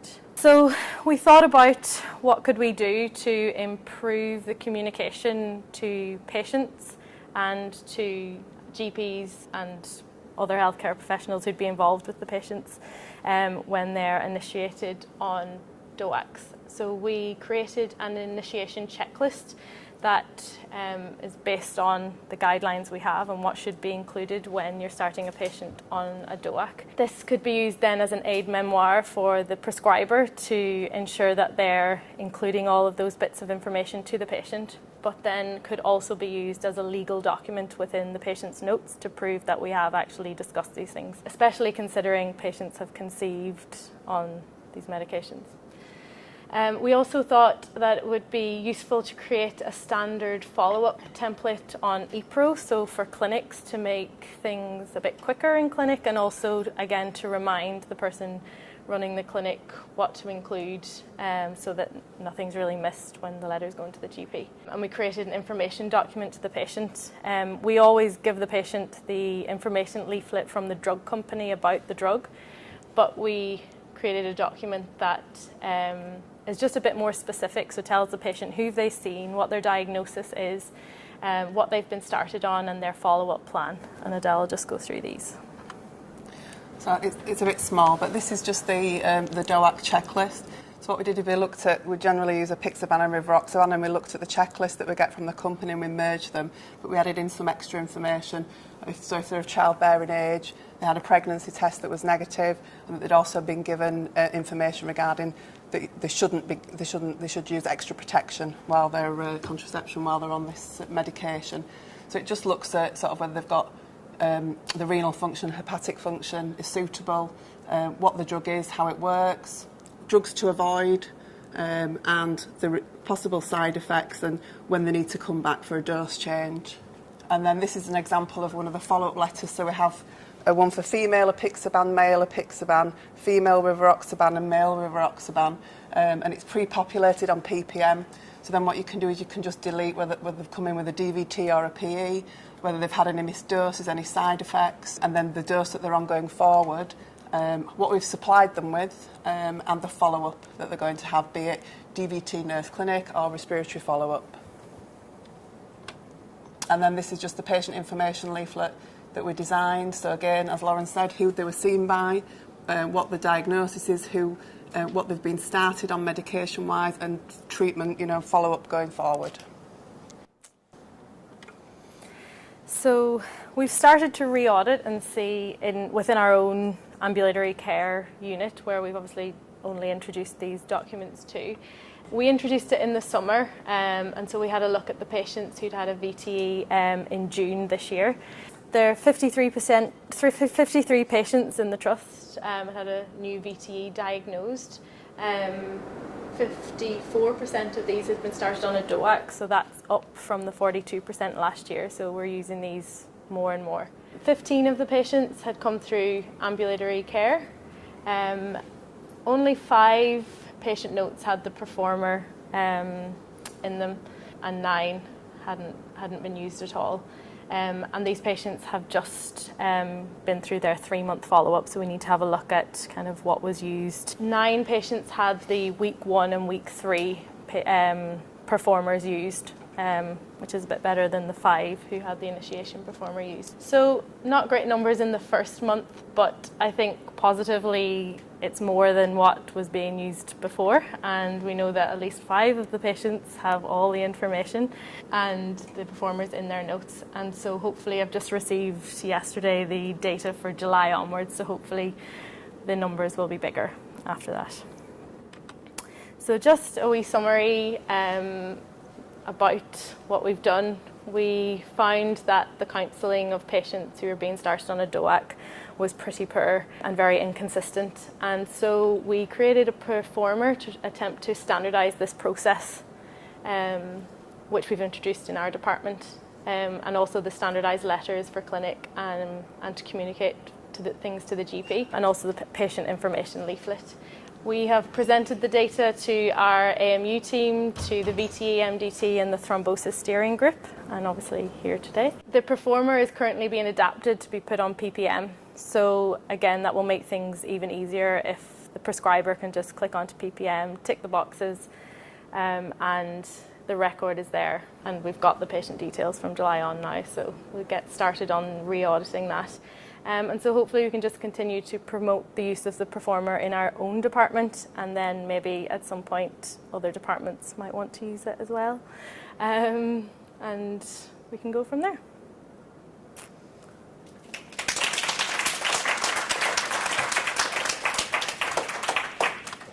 Thank you very much for presenting that really useful information. Actually, we're sort of in the process of trying to redevelop the entire VTE pathway, and I think this sort of work will help with that enormously.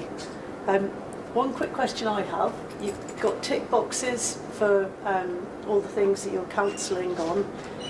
Who's actually doing that counselling? Is it specific VTE AMPs, or is it any doctor working in acute medicine? If it's any doctor working in acute medicine, are they getting adequate training in what you would expect? So as well as this, counselling can happen in varying degrees, really. So predominantly it is the advanced practitioners that are doing that. However, we do also, on top of this, we run like an education for the junior doctors, which we do sort of every intern of new junior doctors, so they know what our pathway is, they know sort of the risks and benefits, so we do provide that education. Registrars use it as well, so it's anybody that works within the JAMA area. I think really the challenge is the hospital-acquired thrombosis, because an orthopaedic SHO who sees a DVT once every few months won't have that training of how to counsel someone, and this is why we're trying to develop this pathway and have a VTE team, really. Michelle?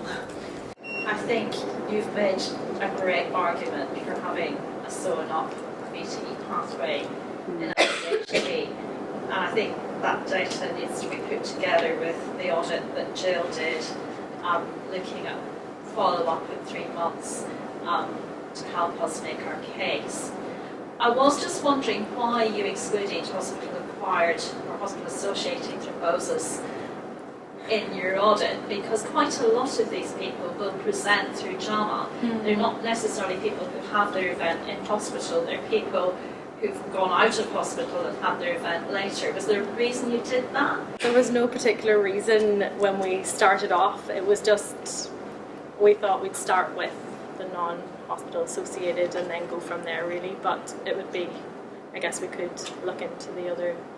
I think if you're collecting ongoing data, you should include that.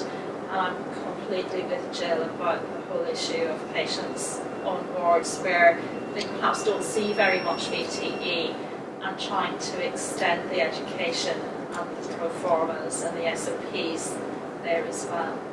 The next speaker is Catherine Sterling, who is one of our consultant pharmacists for anticoagulation and thrombosis, and she is going to talk to us about the NICE NG89 guidelines, which have come out very recently and actually have had some quite major implications for how we do our thromboprophylaxis at LTHT. And Catherine's been working extremely hard, visiting lots of different areas of the Trust, trying to work out how we become compliant and which bits of this we're going to choose to become compliant with. So thank you very much. Thank you very much, Jill. So hello, welcome everybody, welcome to our Learning at Lunch, World Thrombosis Day. I'm talking today, as Jill said, about VTE prophylaxis and about what NICE says and what are the changes. And as Jill said, what I want to talk about is a little bit about the NICE guidance. So the first NICE guidance on VTE prevention in hospitalised patients came out in 2010. England are really at the forefront of this, and I specify England because other bits around weren't quite as there as we were. And NICE produced guidance in 2010 looking at risk assessment of patients, looking at VTE prevention in a whole heap of different hospitalised patients in terms of how we could reduce the numbers of hospital-associated thromboses. Talk about the amendments since then, so obviously 8 years, there's probably been quite a lot going on, and the guidelines in many places are very different to what was originally done. Talk especially about duration of thromboprophylaxis, because this is the one that's really causing us some issues. Orthopaedics, any orthopods around? I think so. We'll talk a little bit about orthopaedics and the advent of aspirin. Some evidence around there, and then things that we need to think about for implementation. So, we see that. But the first thing that sort of pops up on the new NICE guidance is it now says venous thromboembolism in over 16s. The guidance in 2010 was all about 18 and overs. They've changed it now, so it's now 16 and overs. There isn't actually any new evidence to support the change in age. There's no new trials, no new sort of increases in VTE incidence in this population. But it was thought that patients 16 years and upwards were at risk of increased VTE, and they therefore decided that actually we should be looking at that group of patients. Now here in LTHT, a 16-year-old could go to an adult ward where they were probably risk assessed and given some prophylaxis anyway because we just treated them all the same as everywhere else. They could be on obstetrics where they would have been treated the same as any other, well, they would have had a risk assessment and given appropriate prophylaxis depending on their risks. But in paediatrics, they were doing some risk assessments over at the LGI, and they definitely look at a high risk, some of the orthopaedic patients, some of the intensive care patients, but not been doing it across the board, really. One of the problems we've got with this age group is that actually the licenses for the drugs, for low molecular weight heparin for prophylaxis, for DOACs for prophylaxis, start at 18 years of age. So that we can risk assess patients, we haven't got anything licensed to give them, which brings a whole new problem in terms of, well, what do you do with that? Do you give them a drug, do you not, because it's not licensed? And so, and really, if we're going to use a drug that is not licensed, we need to be discussing that with the patient or their carers so that they understand that it's not licensed. I mean, if they've come in, they've had a massive major trauma, broken legs, increased risk of VTE, you know, that probably is the least of their worries is the fact that the syncypirin we're going to give them is not licensed. But if it isn't, we do need to be discussing it with them. And Louise has been very busy producing a leaflet for our around VTE prevention where that will be mentioned, but it's important that we think about that when we're speaking to our patients. So there is a big implication for implementation. I think down at the Children's Hospital are looking at implementing from about February time, where they will start risk assessing their older paediatric patients or others that are at risk because of multiple factors such as reduced mobility with casts, intensive care and things like that. Maybe they're on that combined oral contraceptive. So that's the first thing we need to think about with just thinking about the expansion in the risk assessment age. The second bit is about patient information. So there's a lot of emphasis in this guideline about patient information. We need to be talking to our patients about why they're having a risk assessment done. We need to be talking to them about how to reduce risk. We need to be telling them that heparins are of animal origin. They are porcine origin, and that might mean that some people don't want to have them. We've always had that in our leaflet around VTE prevention, but we know that not everybody receives the leaflet. About 40%-ish of patients, when we've audited it, receive the leaflet, so there's a lot of people that don't. The heparins of animal origin is in that leaflet. We're going to continue having it in that leaflet. It's not something we actively tell everybody because there are lots of animal-y bits in drugs, and we could spend a lot of time just talking about that rather than actually getting to what we need to discuss with the patients. But to be aware, they are of porcine origin. Some people might not want to have them, and we do have fondaparinux available for for that patient group if they really don't want them. If it's appropriate, there are limitations to that as well. So the leaflet also talks about what to do if the patient has a sign of VTE, who to contact, where to go, what to be looking out for as well. How to use thromboprophylaxis if they need it after discharge, how hopefully to self-inject rather than using our district nurses. Who to contact, either on the ward or in the clinic. Somebody that they can go to. A bit like Lauren was just saying about the NOAC stuff, then the counselling, who have they seen, who's that contact on the ward if they need to come back, who's that midwife, who's that the nurse, who's the doctor that if they're getting a problem with it, they can speak to. And things about when to stop, things like when you can take their anti-embolism stockings off as well. So there's a lot more emphasis than there was. As I say, we're doing a leaflet, but it's important if you've done a VTE risk assessment, it does say have you given verbal and written information. It's important we're telling people about how they can reduce their own risk. So moving around. I did stand there on Saturday next to a patient showing her with my leg up in the air, showing her how to, just flexing her ankles because she was quite immobile for hopefully just a short period. So how they can, just pumping their feet up and down if they can't move around much, just try and get the blood going. Drinking plenty of fluids as well, and then reporting anything they're worried about. So, as you all know, here in Leeds, we now have an electronic VTE risk assessment tool. All patients should be VTE risk assessed using the electronic tool. There's a lot of stuff in the new NICE guidance about what tool to use, because there's obviously the tool that we use, that around the country use here. There are some other tools that have since been published that NICE had to think about and didn't come out one way or the other in terms of what you should use. I think people thought that actually most trusts will use the national tools, so if we start changing and every trust does something different, then the junior doctors or the teams doing these risk assessments are going to start getting a little in there confused and things. So there is a concern that actually they're broadening the approach to the risk assessment using different tools threatens the national VTE prevention programme. But we know that the use of our tool over-prescribes thromboprophylaxis. If you look at here, about 80% of our medical patients get thromboprophylaxis, here as in England, sorry, not here as in here, but we probably do. In the States, about 40% of patients. So that's quite a difference in who gets prophylaxis. You can discuss, they pay for it and all that sort of thing. But it's quite a difference, and I think that the tool we use probably potentially pushes a bit more prophylaxis there, and is it always appropriate? There are other tools available. There's one that has a nice percentage risk called the Improve tool, and that looks at both risk, VTE risk and of bleeding risk, but it doesn't have all of the VTE risk factors on that we would like or that we use. But possibly something to consider, because I think that would help some of our junior members of staff when they're sitting there with their patient in front of them going, I don't know whether to give them, or end up with nothing. And yeah, we don't really want people being assessed differently. So at the moment, we're continuing with a PPM Plus tool because it's taken us a long time to get to where it is and to work. We're not going to go around changing anything. There, it works well, but I mean, it's just nice. Did bring up, and there are other options, and maybe for those complex patients, having something there to help those might be of use. Probably the biggest pain, the biggest difficulty with the new guidance is that basically it says if you're going to give low molecular weight heparin prophylaxis to anybody, you give it for at least 7 days. Now, there's a lot of patients that get low molecular weight heparin prophylaxis that discharge 2 days, 3 days, 4 days, 5 days, 6 days. They don't tend to go home on prophylaxis unless they've had some large surgical op and they've got cancer, unless they're in a plaster cast, unless they're immobile for some way, maybe a pelvic fracture, or some of the certain surgical specialities where they say they've been doing cancer ops. So giving everybody at least 7 days, so most patients will need to take it home, most patients will need to then give it to themselves at home, or they'll need somebody else to give it to them, or they'll need a district nurse. So, what evidence was there for this 7 days? There wasn't really anything new from the last guidance. The majority of studies included were also included then.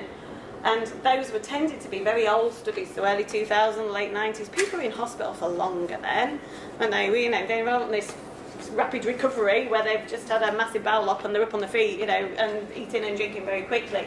People were in hospital a lot longer. And yes, if you give something for long, if you give VT prophylaxis for longer, yes, you probably might reduce a small number, but there's all the issues with bleeding as well. Are they going to give it? Are they going to use it?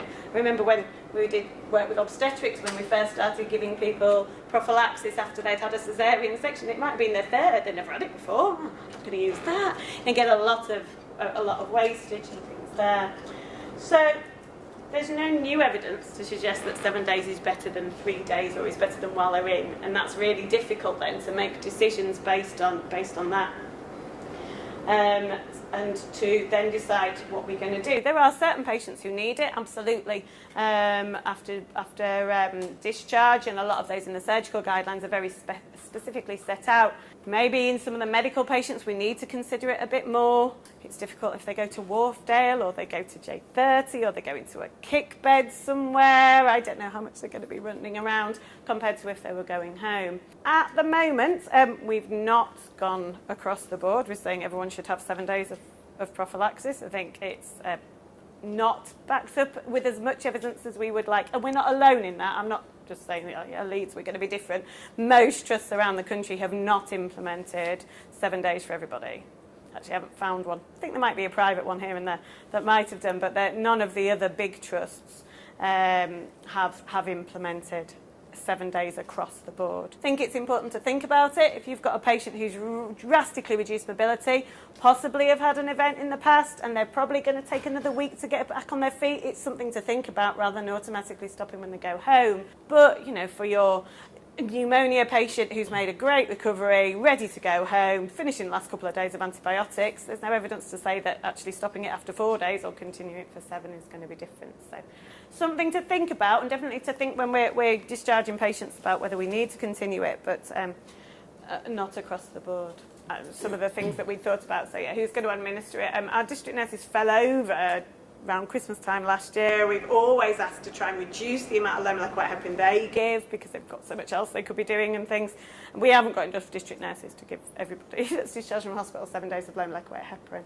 And then we can teach some people to self-injection. Do try where we can and should be trying, and obviously you're always going to get some that can't. NICE say that the cost is offset by the reduction in VTE events, but there's a lack of evidence for shorter durations, but there isn't really any evidence or any sort of randomised controlled trials looking at that.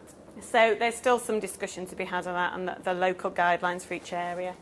The other thing to discuss is that NICE now says we have to start low molecular weight heparin within 14 hours of admission. We give our low molecular weight heparin at 6 o'clock in the evening. So if you come at 10 o'clock at night, you're not going to get it till 6 o'clock the following day. This creates a whole other issues in how Shell's shaking her head, in how we manage this, and we haven't started looking at how we manage this yet, because this is another thing about whether we again go along with NICE and try and get everybody for 14 hours, but you've got surgical patients, you might have a patient going to theatre quite soon or be emergency, and you might end up with some people in York, they can have a stat up to 6 o'clock in the morning and then they have a dose in the evening, so you could be giving a tiny frail 95-year-old 2 doses of prophylaxis in a day, which could be quite a lot.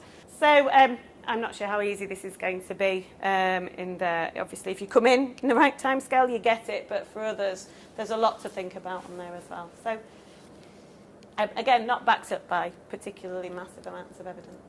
One thing Louise and I are very keen on is that patients get appropriate weight-based dosing. So your larger patients should be on higher doses of Tinzaparin for prophylaxis.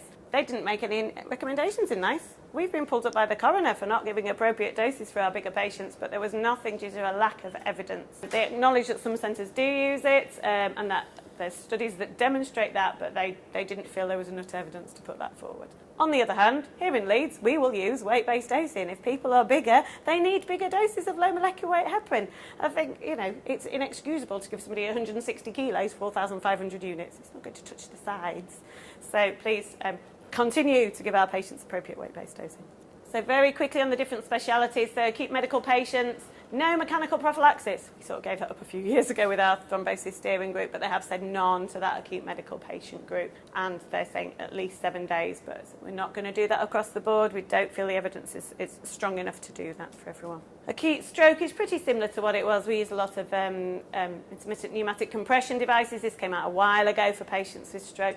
Unfortunately, NICE haven't really come up with when we should be starting low molecular weight heparin prophylaxis. This is something we often struggle with. Get a lot of VTEs in this population anyway, because their immobility and things. They haven't really come up with anything more helpful there. No recommendations in that bit. And when asked, they said, oh, well, you use antiplatelets. Okay. Post-stroke, but that's not really the same anyway. So there's a concern about giving low molecular weight heparin to these patients as they have a hemorrhagic transformation and from their stroke, from their ischemic stroke and bleed. Obviously, if you come on with a bleeding stroke, you don't want to be giving low molecular weight heparin anyway. But they didn't really come up with anything new, so we'll carry on using our IPCs and risk assessing our patients in there. It's nice to hear one bit that we're actually doing already. So cancer patients who are myeloma patients on thalidomide, lenalidomide, on pomalidomide, you should consider giving prophylaxis with aspirin or low molecular weight heparin, and the team say that they do that already, which is good. And then we're also looking at thromboprophylaxis patients with pancreatic cancer.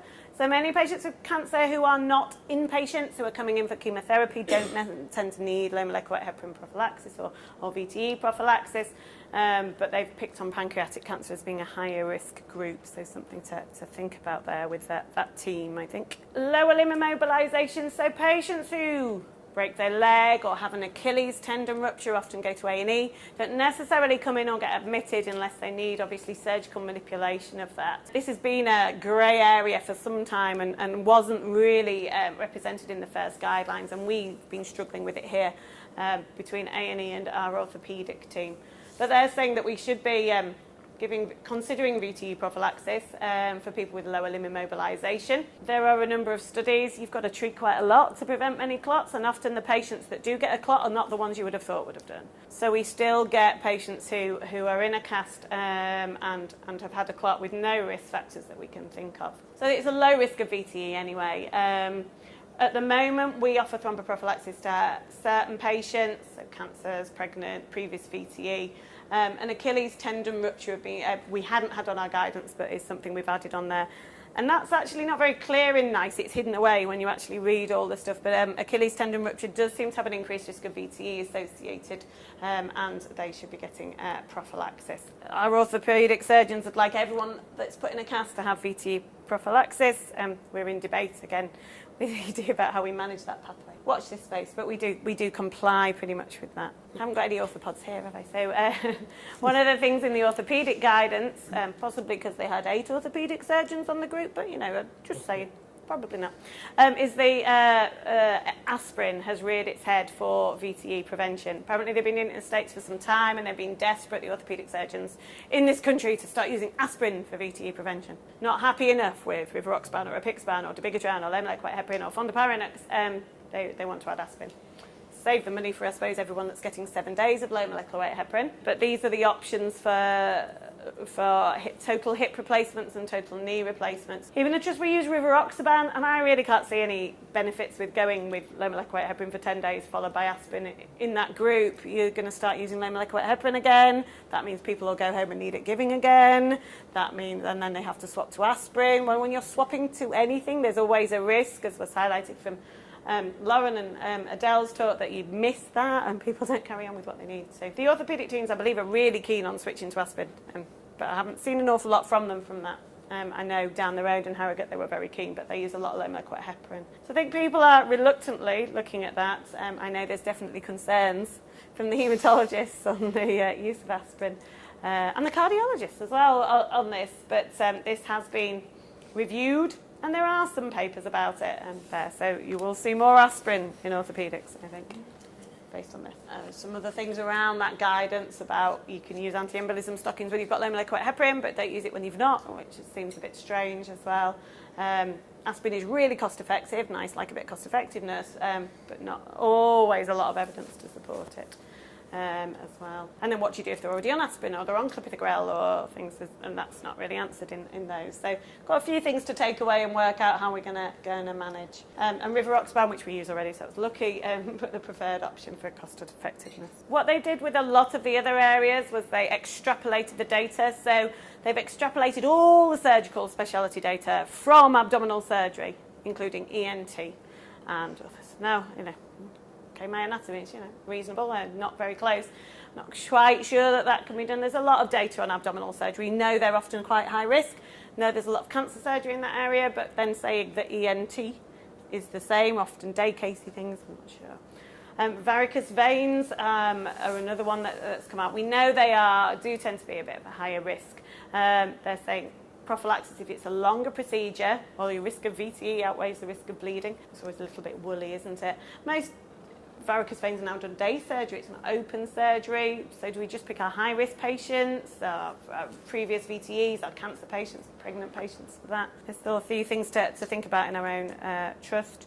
As I said, ENT, maxillofacial, should have 7 days if you're going to give low molecular weight heparin. Again, that's based on abdominal surgery. They're very different, aren't they? Really in there. So again, do we need to pick our patients we're thinking about there? I wasn't as keen on the NICE obstetrics as I are on the RCOG. I think we should crack on with what we've been doing. They've actually got slightly different things in there. And I said, what do you think of this when they came out?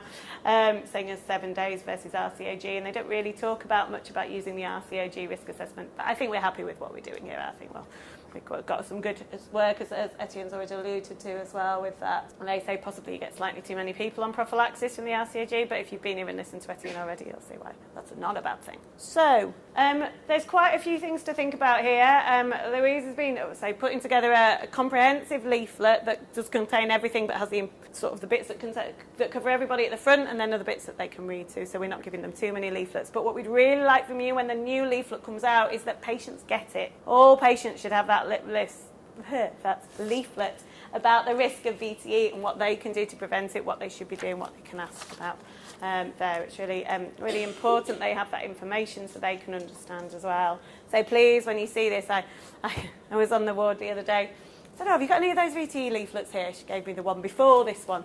So I really was like, yeah, got a bit of work to do about getting them out there, so I can see lots of student nurses help us when we get those to think about actually patients. I know they get a lot of things to read, but we do still get a decent number of hospital-associated VTEs. We'd like them to have that information about what to look for, what they can do to help themselves. Talk about paediatrics. So from our 16-year-olds, our sort of risk assessment for prophylaxis. I've been to quite a few areas to talk about extended prophylaxis, and most areas were not keen on just giving it to everybody for 7 days. Wanted to more risk assess and think about which patients were really high risk. We need to work out what to do about 14 hours of admission. I'm struggling with that a little bit. So we're not going to be compliant with NICE, but we're not alone, which is always a comfort, I think. And I haven't found a trust to say, apart from possibly the odd private one, that is following everything in this NICE guidance. A lot of people are struggling with how they've got their evidence, which is a bit of a shame because there's quite a lot of unanswered questions that we had before it came out, and I'm not sure it's helped us as much as we would have liked with it. So thank you very much. Do ask any questions if there's anything I can help. Thank you very much, Catherine, for that very comprehensive run-through.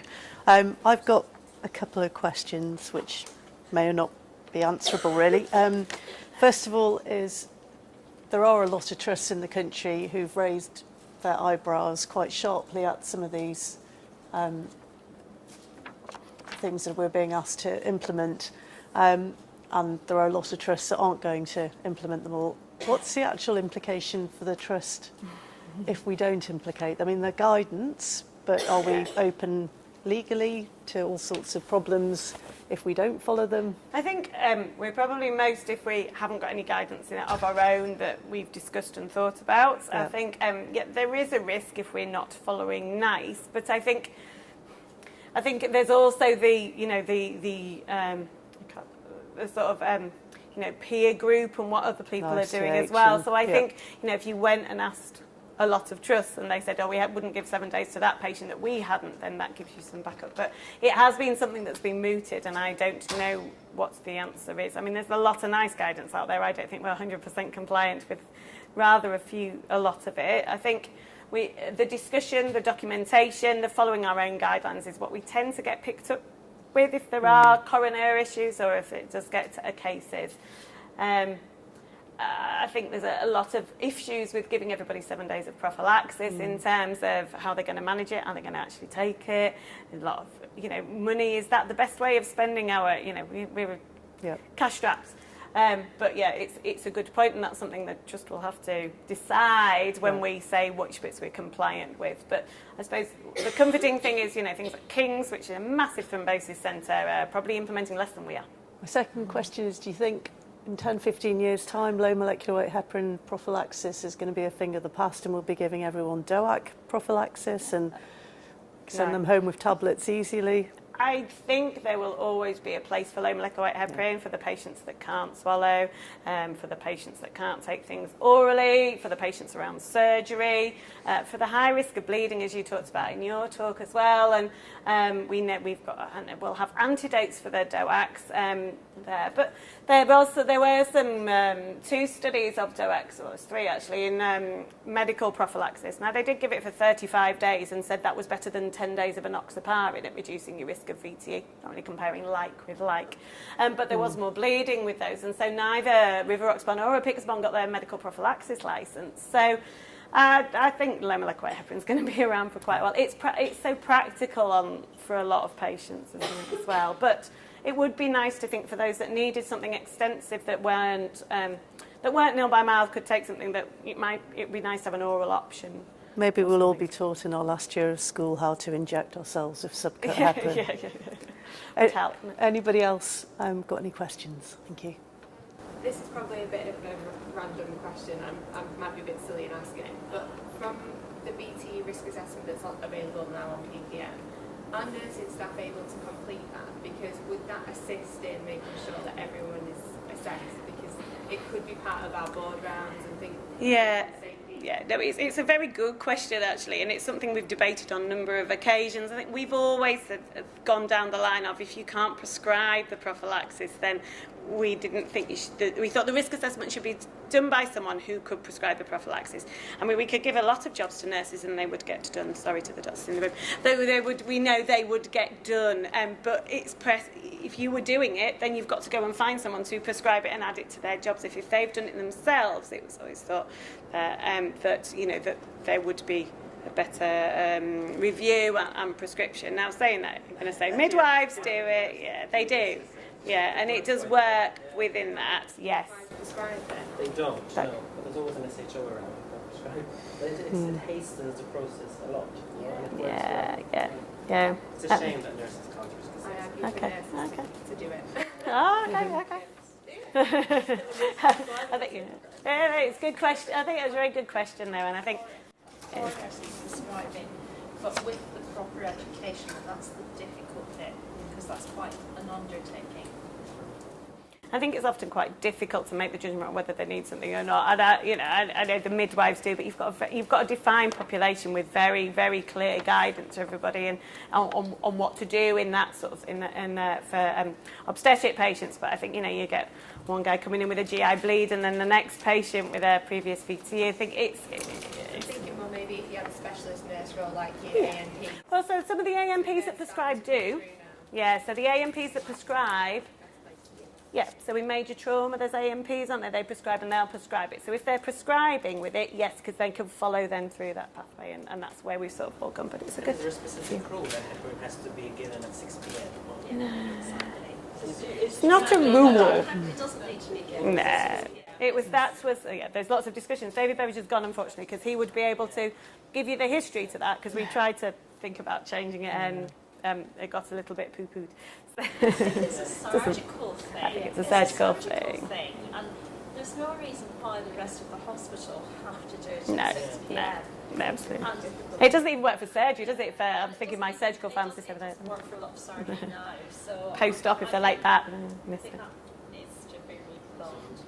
We need DB when he's back. Okay, thank you, Catherine. Thank you very much. So we shall move on to VTE treatment using DOACs by the specialty doctor that works in hemostasis and thrombosis team.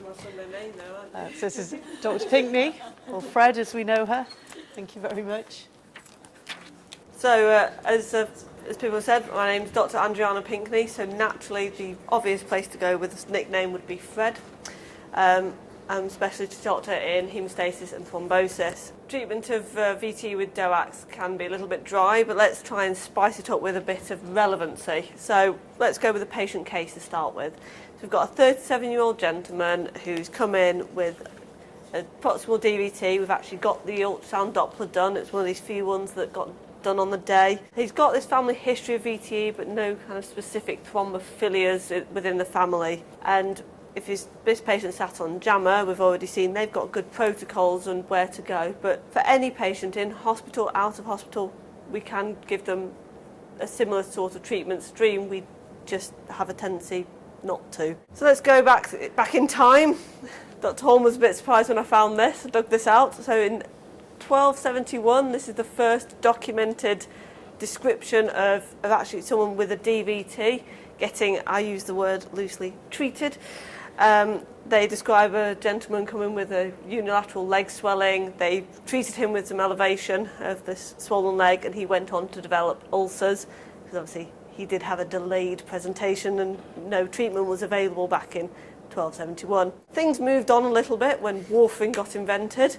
That was back in 1954, a little before my time. Since then, it's been evolving how we actually treat people with VTEs. Said that around 1960s, we were keeping people in for 21 days, leg elevated, not allowed to do any movement. Managed to kind of get this down with a bit more evidence. There was a point where actually we started to use warfarin very early on, and that was only kind of mid-80s that we started to start people on warfarin early. And then low molecular weight heparin came in. It gave us the ability to have an ambulatory pathway because people could be taught how to give their low molecular weight heparin out of hospital. And then DOACs came along, or we called them NOACs to start with. But this is all very relatively recent, so that's why it's getting the information out to people and actually teaching people how to use these becoming very important, because even I was out of med school back then. And it all stems from the search for an ideal anticoagulant. So the ideal anticoagulant is a tablet. Sorry about the low molecular weight heparin, it's not quite fitting into that ideal anticoagulant. It's got good efficacy and safety. It has no drug interactions, no food interactions, no real problem when you take it in the day. You don't need to monitor the anticoagulation. You've got a readily available antidote, and it's suitable for all situations. Strangely, something appears to have gone missing from this slide that I added in yesterday, that it actually acts quickly. So it starts quickly, and when you stop taking it, it disappears quite quickly as well, which again is another thing that warfarin didn't match up with. But now we come to figuring out what to do with our gentleman who's got his DVT. And we can be chucked with this litany of choices. We've got the options for low molecular weight heparin, and we can put a lot of subsets in there. There's warfarin, which needs bridging. There's the DOACs, so we've got 4 of them. We don't tend to see dabigatran and edoxaban used because they aren't bridged, but they are switched from low molecular weight heparin, so it hasn't stopped the need for an injectable. And whenever you're swapping people medications, there is always a risk that something goes wrong somewhere, and they wind up either taking both or neither, which can be quite problematic. So the ones we do tend to see used, and we use slightly more in the trust, are rivaroxaban and apixaban, because they can get started from the offset. You've got this clot, you can start the drug. But as with all of our anticoagulants, we haven't found our ideal, so there are limitations that exist with these DOACs, and this isn't an exhaustive list, but these are the biggest ones. So They weren't tested with the extremes of weight, the under 40 kilograms and the above 120. And actually even slightly around those weights, we've extrapolated and pulled the data, and we've looked back at the studies that people have done and actually gone, well, these patients did actually weigh quite a bit on the lower end, so we think that it can work. So we don't fully understand how they would work with the extremes of weight. Creatinine clearance of less than 15, although in all honesty, I think when it comes to starting a new medication, particularly if you're thinking about starting it in the relatively long term, if you've got a creatinine clearance of 19, it's going to continue to get worse with time. So you probably want to have something that's a little bit robust, that you're not thinking, well, I can start this week, but in a month's time I'm going to have to stop it and switch them to something else. So I think below 20 should be a guide that we actually do use. In pregnancy, you should not be using the DOACs at all, and it's actually quite important that even if you've got a woman of childbearing age, that they understand completely that they shouldn't get pregnant. And let's not phrase that as you can't get pregnant on a DOAC, because some people have misunderstood that, thinking it was a form of contraception. It's a little bit embarrassing when it turned out it really isn't. Unusual thrombosis sites, so these are intra-abdominal thromboses, just haven't been looked at with these drugs, so we should stick with what's been around for 60 years. Antiphospholipid syndrome, sorry, it was too long to fit on one line, so that's why it's shortened. Cancer-associated VTE, although Jill has touched on, there is actually evidence coming out.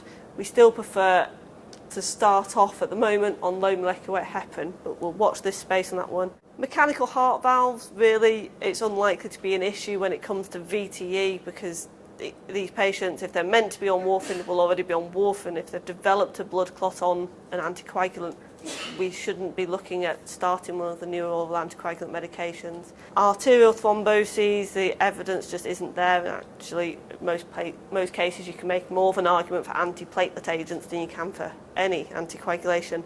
And a lot of people forget that these newer drugs have a lot of drug interactions, and some of them even overlap with warfarin. So the ones that you need to remember are actually the cytochrome P450 enzyme-induced and the severe inhibitors, the strong inhibitors.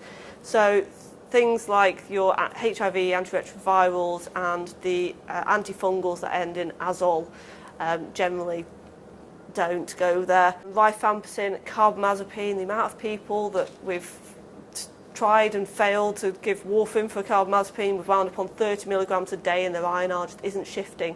And then someone brings up with a patient the idea of switching to a NOAC, and you have to kind of explain, well, if it didn't work with warfarin, there's no way of knowing it's not working, and you're going to be falsely reassured because we're not monitoring. So you've got to remember there are drug interactions. So rivaroxaban, I think the acute medics do use this a lot more. It's been easier to kind of implement, I think, because of the starting point. So you start with 15 milligrams twice a day, and you give it for 3 weeks. And it allows for a review to happen at 3 weeks, and we do often recommend that after a month anyway, someone should be reviewed for their acute VTEs. And at the 3 weeks point, we reduce the dose down. So it goes down to 20 milligrams for 3 to 6 months. After the 6 months, or the kind of duration of anticoagulation that we're planning, if the patient still should be on anticoagulation, but they're not deemed to be very high risk at developing a recurrence, then you could consider a reduction to 10 milligrams. But these aren't patients where we should be stopping. These are patients where they're not at a big risk of developing another blood clot. So it has to be based upon a risk assessment tool. And we have to make sure that we're not including the patients that have developed. We try and avoid this in patients that have developed big dramatic first thromboses, because the chances are these are slightly more prothrombotic than the patients that develop, say, a proximal DVT, but it's kind of lower down nearer the knee. Specific cautions with rivaroxaban. So the side effects of rivaroxaban tend to be ones that we need to keep in mind. GI bleeding is slightly higher with rivaroxaban compared to apixaban, because it can cause gastritis and gastric inflammation, and it can cause some increased mucosal bleeding, particularly menstrual bleeding. So if patients have already got fairly heavy periods, you're going to make them worse with rivaroxaban more than you would expect to do with anticoagulation in general. Another thing to bear in mind with rivaroxaban is the fact that it can cause lightheadedness or dizziness, and when you've got a little frail lady who's getting dizzy, if they start falling over on an anticoagulant, you're asking for trouble really. If they're going to hit their head, they can bleed, and you've just started them on something that doesn't have an antidote. And rivaroxaban specifically has to be taken with food to be absorbed into the bloodstream. So if we sometimes find the apparent drug failures from patients that haven't been taking it with any food, it's because they're not actually getting a good dose of the drug in their system. Apixaban is another alternative. So 10 milligrams twice a day for 1 week, and then you drop it down to 5 milligrams twice a day for 3 to 6 months, depending on the duration of your anticoagulation. And after that, the licensed dose for prevention of VTE long term is 2.5 milligrams twice a day. And again, these are patients where you have made a decision that they shouldn't stop anticoagulation. That 10 milligrams twice a day for 1 week can be pushing people's renal function quite hard, particularly if they've not got the best of renal functions to start with. And that tends to be seen more with older age. When you calculate a Cockcroft-Gault creatinine clearance, they can accumulate the apixaban within that first week, and that can be problematic with apixaban. The side effects with apixaban do tend to be more about the headaches, and they do need to be counselled about that. I'm going to skip over the Leeds guidelines because actually they're not the best in the world. We do need to update them. I think we've lagged behind a little bit. There's only rivaroxaban included in the treatment of VTE on our Leeds guidelines. I couldn't find apixaban there at all, but I think we are using those, using apixaban as an alternative. Edoxaban and dabigatran, as I say, it does require that switch, but again, in certain situations, it might be the most appropriate choice of anticoagulant medications. Okay, Kind of wishing I had my original slides, because there is actually one more slide I had in there, which was the apparent failure of the NOACs. So if you get a patient who comes back to an acute medical assessment area or to any areas, and they've got an apparent progression of blood clots, or they've come with new symptoms, what we need to determine first and foremost is, have they been compliant with their medications? Because the drug only works if you take it. It doesn't work if you leave it in the packet. So if people aren't taking the medications, or they're not taking it at the right times or as advised, that might be why things have gotten worse. The next thing to think about is this actually a new blood clot that you've seen when you've ultrasounded? There's a code that gets put on, which is how the database gets generated that people have alluded to, which says about new DVT is confirmed. That isn't them saying that this is definitely a new blood clot, so we always need to bear that in mind. And if someone has truly failed treatment, they've been taking it well, we've checked levels, and we know that they have got a good amount of drug in the system, and they have developed a new or further propagation of their blood clot on these medications, it's probably the chance to be actually talking with haematology, and we would need to switch them onto something else. And there's been no studies that compared one of the NOACs to another of the DOACs. So we would always recommend that switch happens to either low molecular weight heparin plus or minus warfarin at that point. Has anyone got any questions? Thank you very much.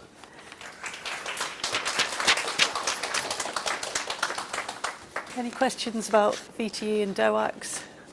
The pathways are in the process of being updated. It's just we're doing major work on the VTE pathway. So we're trying to get a cross-hospital pathway put together before we change the protocols on it. But they will come, I promise. You can help write them. Okay, lovely. So on to the last session of the afternoon, which is Dr. Horn, who's one of the consultants in haemostasis and thrombosis. And she is going to chat to us about dilemmas in VTE prevention to finish off. Thank you. I'm going to talk to you about dilemmas in thromboprophylaxis, and I'm going to start by saying there is a bit of overlap between myself and Catherine, because as you can see from Catherine's presentation, the new NICE guideline has actually thrown up a fair number of dilemmas for us. So just to start with the basics, the standard approach to prophylaxis, and we've repeated this numerous times this afternoon, but it's always worth saying again, all hospital inpatients should be risk assessed on admission using the electronic risk assessment form on PPM+. It's part of the Trust's obligations on the acute contract that this is done. And if we fail to do it, the Trust can get fined a lot of money. But it's clearly also good for patients. It's important to stress that with the tool that Catherine's shown, the National Risk Assessment tool, you're assessing not only for the risk of VTE, but you're also assessing for the risk of bleeding. And those risks need to be balanced in making decisions about thromboprophylaxis. I think we are all guilty if we've got a patient who's high risk of bleeding and thinking, I am never going to give this patient VTE prophylaxis and therefore missing the risk assessment. But you should not do that. And I put my hand up and say I've been guilty of that too. Mechanical prophylaxis or low molecular weight heparin may be indicated, or both, or other forms of pharmacological prophylaxis. And once the risk assessment's been done on PPM+, you need to prescribe, if indicated, on e-meds, or document in the medical notes why you have chosen not to prescribe any thromboprophylaxis. If the patient has a creatinine clearance above 30 mils per minute and weighs between 50 and 100 kilograms, the standard approach is to prescribe tinzaparin 4,500 units once daily for the majority of surgical patients and acute medical patients where prophylaxis is indicated from their risk assessment and where there are no contraindications. For high-risk cancer surgery, high-risk abdominal surgery, gynecology, the big colorectal surgeries, urological cancer surgery and liver resections, our Trust guidelines recommend extended duration prophylaxis out of hospital to 28 days. If we have somebody with a moderate degree of renal impairment, 20 to 30, moderate to severe degree of renal impairment, 20 to 30 mils a minute, 3,500 units of tinzaparin is probably the dose of choice. And when we get to below 20 mils a minute, if you're going to prescribe low molecular weight heparin, then enoxaparin 20 milligrams is the agent and dose of choice. And we'll talk a bit more about that later. The risk of bleeding also needs to be assessed. And when you're filling out your risk assessment tool, you need to fill out all the risks of bleeding, but there are some risks of bleeding that are considered contraindications to any anticoagulation. And the very obvious one is any active bleeding, and particularly patients with intracranial bleeding. And you might be surprised at the number of times we have to try and stop people from prescribing anticoagulants to patients with intracranial bleeding. An uncorrected heritable or acquired bleeding disorder is also it's a contraindication. Not all bleeding disorders are the same, but if you're out there seeing a patient with a heritable bleeding disorder, you need to consult haematology before prescribing any thromboprophylaxis. Advanced liver disease is also a contraindication. Thrombocytopenia, platelets less than 50 or less than 75 and falling are what are in our LTHT guidelines. These are probably major cautions rather than contraindications, and Jill has talked about some of the thresholds in chemotherapy, and sometimes we do feel comfortable if a patient's high risk with a platelet count less than 50 as long as it's not less than 25. And again, that might be something where individual risk assessments needed. Recent cranial or spinal surgery, and the neurosurgeons and spinal surgeons will generally be very against putting any prophylaxis in before 48 hours post-op. And there are very strict rules around lumbar puncture and regional analgesia. So a patient who's had an LP or a spinal or epidural anaesthetic, you should not give thromboprophylaxis within 4 hours of that procedure, or if it's anticipated that that kind of procedure is going to be needed, if there's a patient going for elective surgery under a spinal, you should not give any thromboprophylaxis within 12 hours of that anticipated procedure. Watch out for the patients already on anticoagulants. If somebody is on a DOAC for AF, they don't need additional low molecular weight heparin. And watch out carefully for patients with big infarcts, big ischemic strokes with big brain infarcts, because these can readily have hemorrhagic conversion and you're faced with an intracranial bleed. So you need to seek stroke medicine advice about these patients. Catherine's talked about extremes of body weight, and we are very keen that patients who weigh more than 100 kilograms get a weight-appropriate dose of low molecular weight heparin. And this is taken from the LTHT prophylaxis guidelines on these health pathways, and it tells you exactly what dose to prescribe for different weight bands, and also what to do for patients less than 50 kilograms where the dose gets reduced. I think you need to bear in mind it also tells you on this guideline what combination of syringes to use. And I sometimes take a little bit of issue with my pharmacy colleagues with this if we've got a patient who's going to be on extended duration prophylaxis, because sometimes that means giving them a lot more injections than they would otherwise have if you use this exact combination. So just have a think about the patient individually. If it's a few days worth of prophylaxis, it's probably absolutely fine. If you're sending a patient home on extended prophylaxis, you could be doubling up the number of injections they have to do. So you just need to think about that. You want to prescribe the right dose, but you might want to do it in a different combination of syringes, depending on circumstances. So renal failure, we've talked about the kind of standard approach to patients with creatinine clearances less than 20 mils per minute being enoxaparin 20 milligrams once a day. But we've also got to think about the extremes of weight in renal patients as well. And again, this slide's taken straight from the LTHT guidelines on these health pathways, advising you what to do with patients who weigh more than 100 kilograms and have severe renal impairment. And again, we're recommending increasing the dose. There is something to be said if you're going to do that, and again, if you're going to do it for any length of time in the greater than 150 kilogram patients, considering monitoring anti-10A levels, and similarly in those less than 40 kilograms if you're going to do it for any duration of time. I'm going to say a bit more about medical patients because it's a difficult area and there's been a lot of controversy around medical patients, and as Catherine said, the NICE guidelines don't really help us here. The incidence of VTE in acutely ill medical patients varies between 5 and 15% depending on which study you read.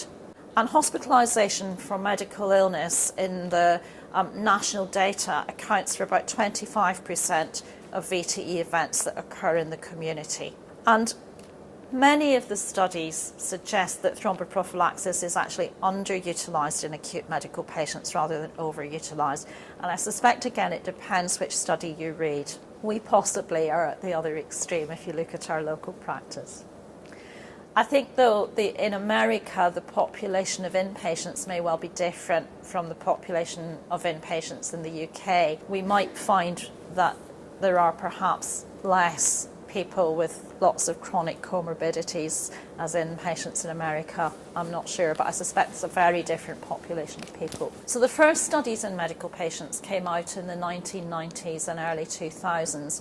And these established efficacy of comparing 40 milligrams of enoxaparin once daily, dalteparin equivalent dose, or fondaparin at 2.5 milligrams for VTE prevention in medical patients. And these studies showed about a 50 to 60% risk reduction between day 6 and day 14, but they only went up to day 14.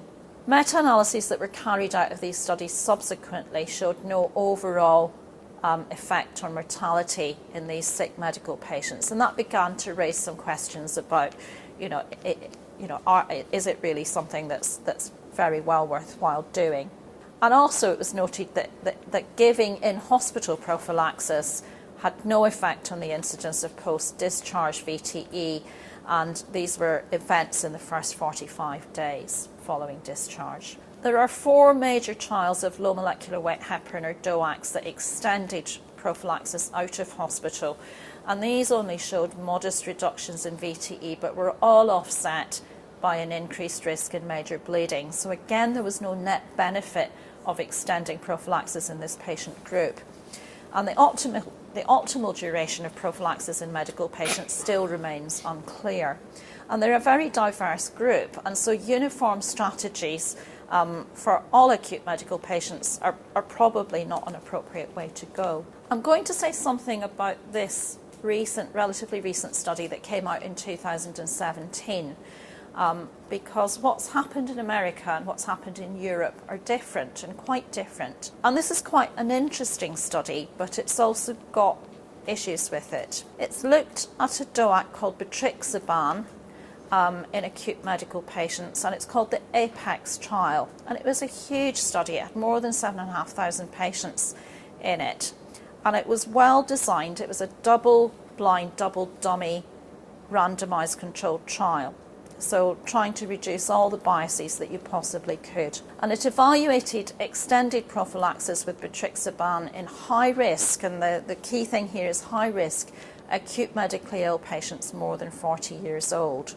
Betrixaban's quite different from some of the other DOACs because it's got probably a much longer half-life than many of the others have, and it's got less renal clearance.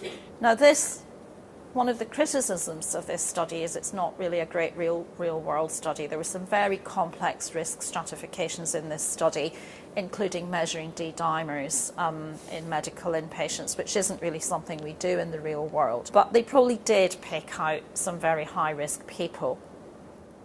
And they looked at enoxaparin, 10 plus days of enoxaparin, plus or minus 4 days, versus Betrixaban going up to day 35 to 42. So they've not really done the same thing with enoxaparin as they did with the Betrixaban, because they kept the Betrixaban going for a lot longer.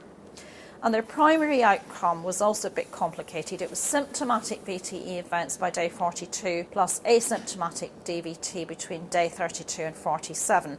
So basically when the drugs were stopped, they did a scan, but they made a lot of their sort of clinical decisions based on symptomatic events in the management of those patients. In this study, their extended duration Betrixaban reduced the VTE events, the symptomatic and asymptomatic events, to a relative risk of 0.68, and the confidence intervals did not cross 1. And this was highly statistically significant.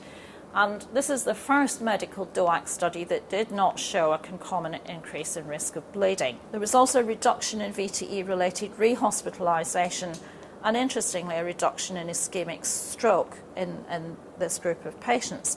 And on the back of this big study, the FDA have licensed Betrixaban for thromboprophylaxis in high-risk, acutely medically ill patients. But the EMA have looked at it and they have not given a favourable outcome, and they've gone back to the manufacturer and asked a lot of questions and asked for more data. So I think there's a lot of issues with this study because it's certainly not a real-world study in the UK, but it is the first DOAC study in medically ill patients that has shown benefit, and it's also the first that has not shown a concomitant increase in bleeding.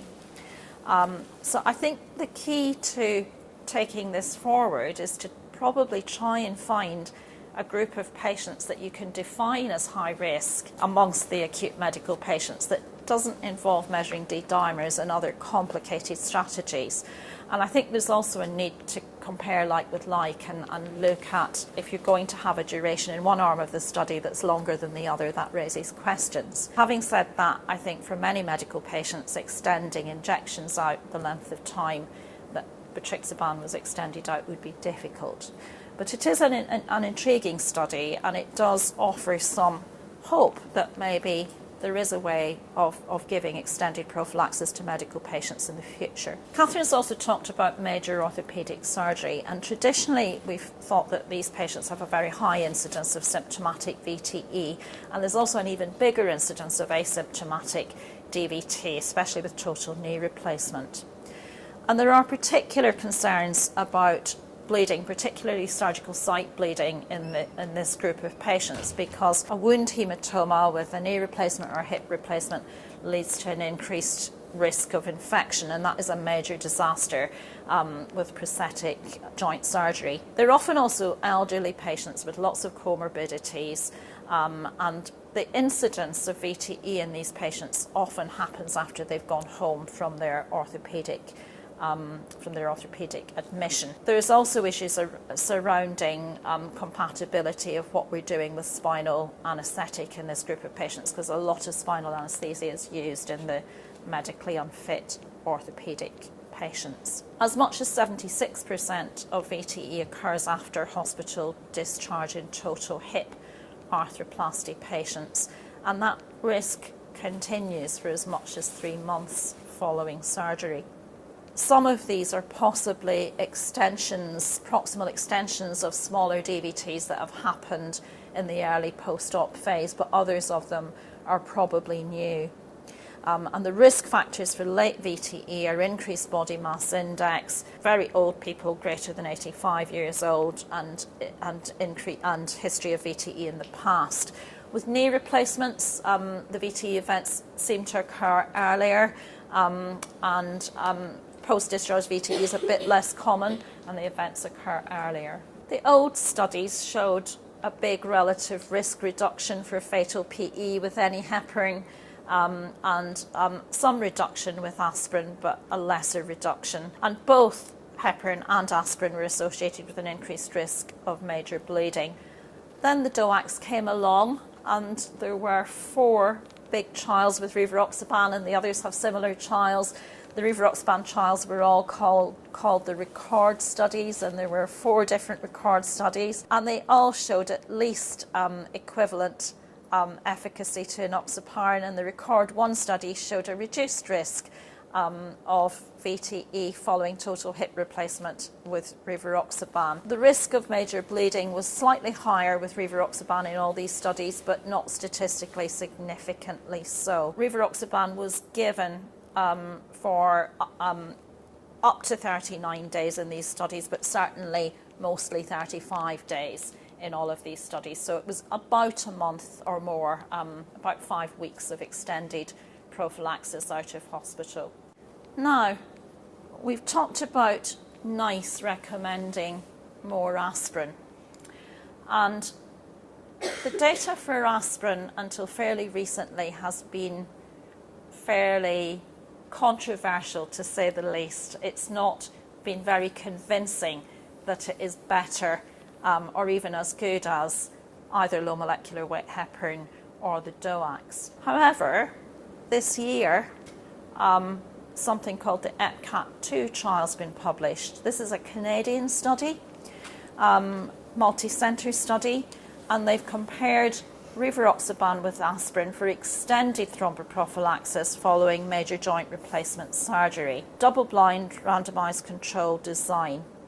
Again, quite a big study, about 3,500 patients. Now, one of the things they did in this study, which is different from what our orthopods in Leeds do, is they gave the 5 days of rivaroxaban post-op up front. And then they randomised the patients to either 10 milligrams of ongoing rivaroxaban or aspirin, and that's a kind of North American dose of aspirin, 81 milligrams, for 30 days for hip replacement or 9 further days for knee replacement. So the total duration was in keeping with what our previous NICE guidelines have suggested for extended prophylaxis, and they followed these patients up for 90 days afterwards. They also, slightly controversially, excluded patients who were at significant increased risk of thrombosis. The high-risk patients were excluded, and those at increased risk of bleeding were also excluded. So perhaps the ones that we are really interested in were taken out of this study. So they were very standard risk patients. And the results, very interestingly, showed that aspirin was non-inferior to rivaroxaban in prevention of symptomatic PE and DVT following both of these types of major joint replacement. And the rates of bleeding were very similar. So we can't necessarily argue that aspirin might be better because there's less surgical site bleeding, which is what quite a lot of our orthopaedic colleagues say. But maybe we can argue that it's possibly more cost effective in these standard risk patients. We can't take what NICE are recommending and say it's the same as this, because it's not the same as this. And this was published after the NICE NG89 guideline. So it leaves a lot of questions about what we're doing, whether we should be using aspirin as extended prophylaxis in standard risk patients, but still giving either low molecular weight heparin or rivaroxaban up front, which is what the evidence suggests, and that's different from NICE. So I think maybe if the orthopaedic surgeons are very, very keen on using aspirin, trying to apply what evidence we've got in the discussions with them might be a helpful thing. So some discussion points about this study. It was post-operative recruitment, so is it an entirely representative group? But it was an intention to treat analyses. Clearly there may be a contribution of the preload with rivaroxaban to the efficacy of aspirin in this study. It was a good real-world study because it was only symptomatic VTE events, but there were some exclusions of patients at high risk of VTE. That's just a summary of what the NICE guidelines say about total hip replacement and total knee replacement that Catherine's already shown you. And interestingly, the knee replacement NICE recommendation is that you can consider aspirin alone. There's not a great deal of evidence for aspirin alone. I'm not going to say very much about VTE and cancer other than to say Jill's covered a lot about the treatment, other than to say there are still a lot of questions around prophylaxis in cancer patients. It is very important to think about appropriate prophylaxis for these patients because VTE impacts on mortality in cancer patients significantly. Again, there are challenges because of heterogeneity of risk and balancing the risk of thrombosis with the risk of bleeding. And also, sometimes that they have a very aggressive prothrombotic state. And again, optimum management in an era of greater choice of therapies and how long to treat or how long to prophylax for. This is the Khorana score that's often used to assess risk of VTE in cancer patients. And these are the BCSH guidelines, which are pretty similar to NICE. And I think one of the things to emphasise is that outpatients with active cancer receiving chemotherapy, the vast majority of these don't merit ongoing thromboprophylaxis. The myeloma patients on lenalidomide or thalidomide regimes do, and NICE is raising the issue about pancreatic cancer patients also. So this is prevention in cancer patients is mainly an inpatient exercise. Catherine's basically covered the lower limb immobilization, and I'm not going to say any more about that. There's not a lot of evidence. We do have a risk assessment protocol that's used in A&E. Sorry, it's quite small writing, but this again is available on these health pathways for those who are interested. I think we can all anecdotally think of patients who've had major VTE events following being in a plaster cast, so it's not something to be dismissed, but it's not a very evidence-based area. Two quick things to finish. Heparin-induced thrombocytopenia. I'm not going to say anything about diagnosis or management, but because these patients are increasingly being diagnosed, there's not very many of them out there, but there's more of them being diagnosed. If you see a patient who gives a history of heparin-induced thrombocytopenia in the past, any form of heparin thromboprophylaxis is completely contraindicated, and you need to seek hematology advice about appropriate prophylaxis for these patients. And just one last thing, there are a lot of very well-meaning people in the National VTE Initiative going around and saying we should be risk assessing everyone in a nursing home and considering what to do about that. And I think it's a bit of an unknown area. The risk of VTE in care homes and nursing homes is not known. It's subject to ongoing research. There's some evidence from some studies that it may be increased versus patients of a similar age. And the APTG, the All-Party Parliamentary Thrombosis Group, has recommended that VTE risk is documented on discharge summaries from hospital to inform the providers of ongoing care. Some people are pushing pathway development in the community for these patients. I think it's all very well as a kind of research and audit exercise. I would caution against there being too much enthusiasm for this and a pragmatic approach to these very sick, admittedly often very immobile elderly who are hoping to have some quality of life in their nursing home, I think is very, very important. But this is probably a topic we're going to hear more about. Okay, a lot of controversial stuff, I think. Thank you very much for giving that talk, Cheryl. Any questions for Dr. Horn regarding that?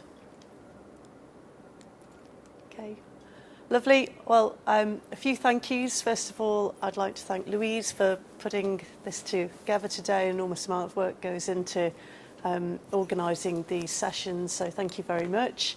Thank you to all the speakers, and thank you to all of you for coming along and learning. I hope it's been useful, and I hope you've taken home some good messages from today. Okay, thank you very much.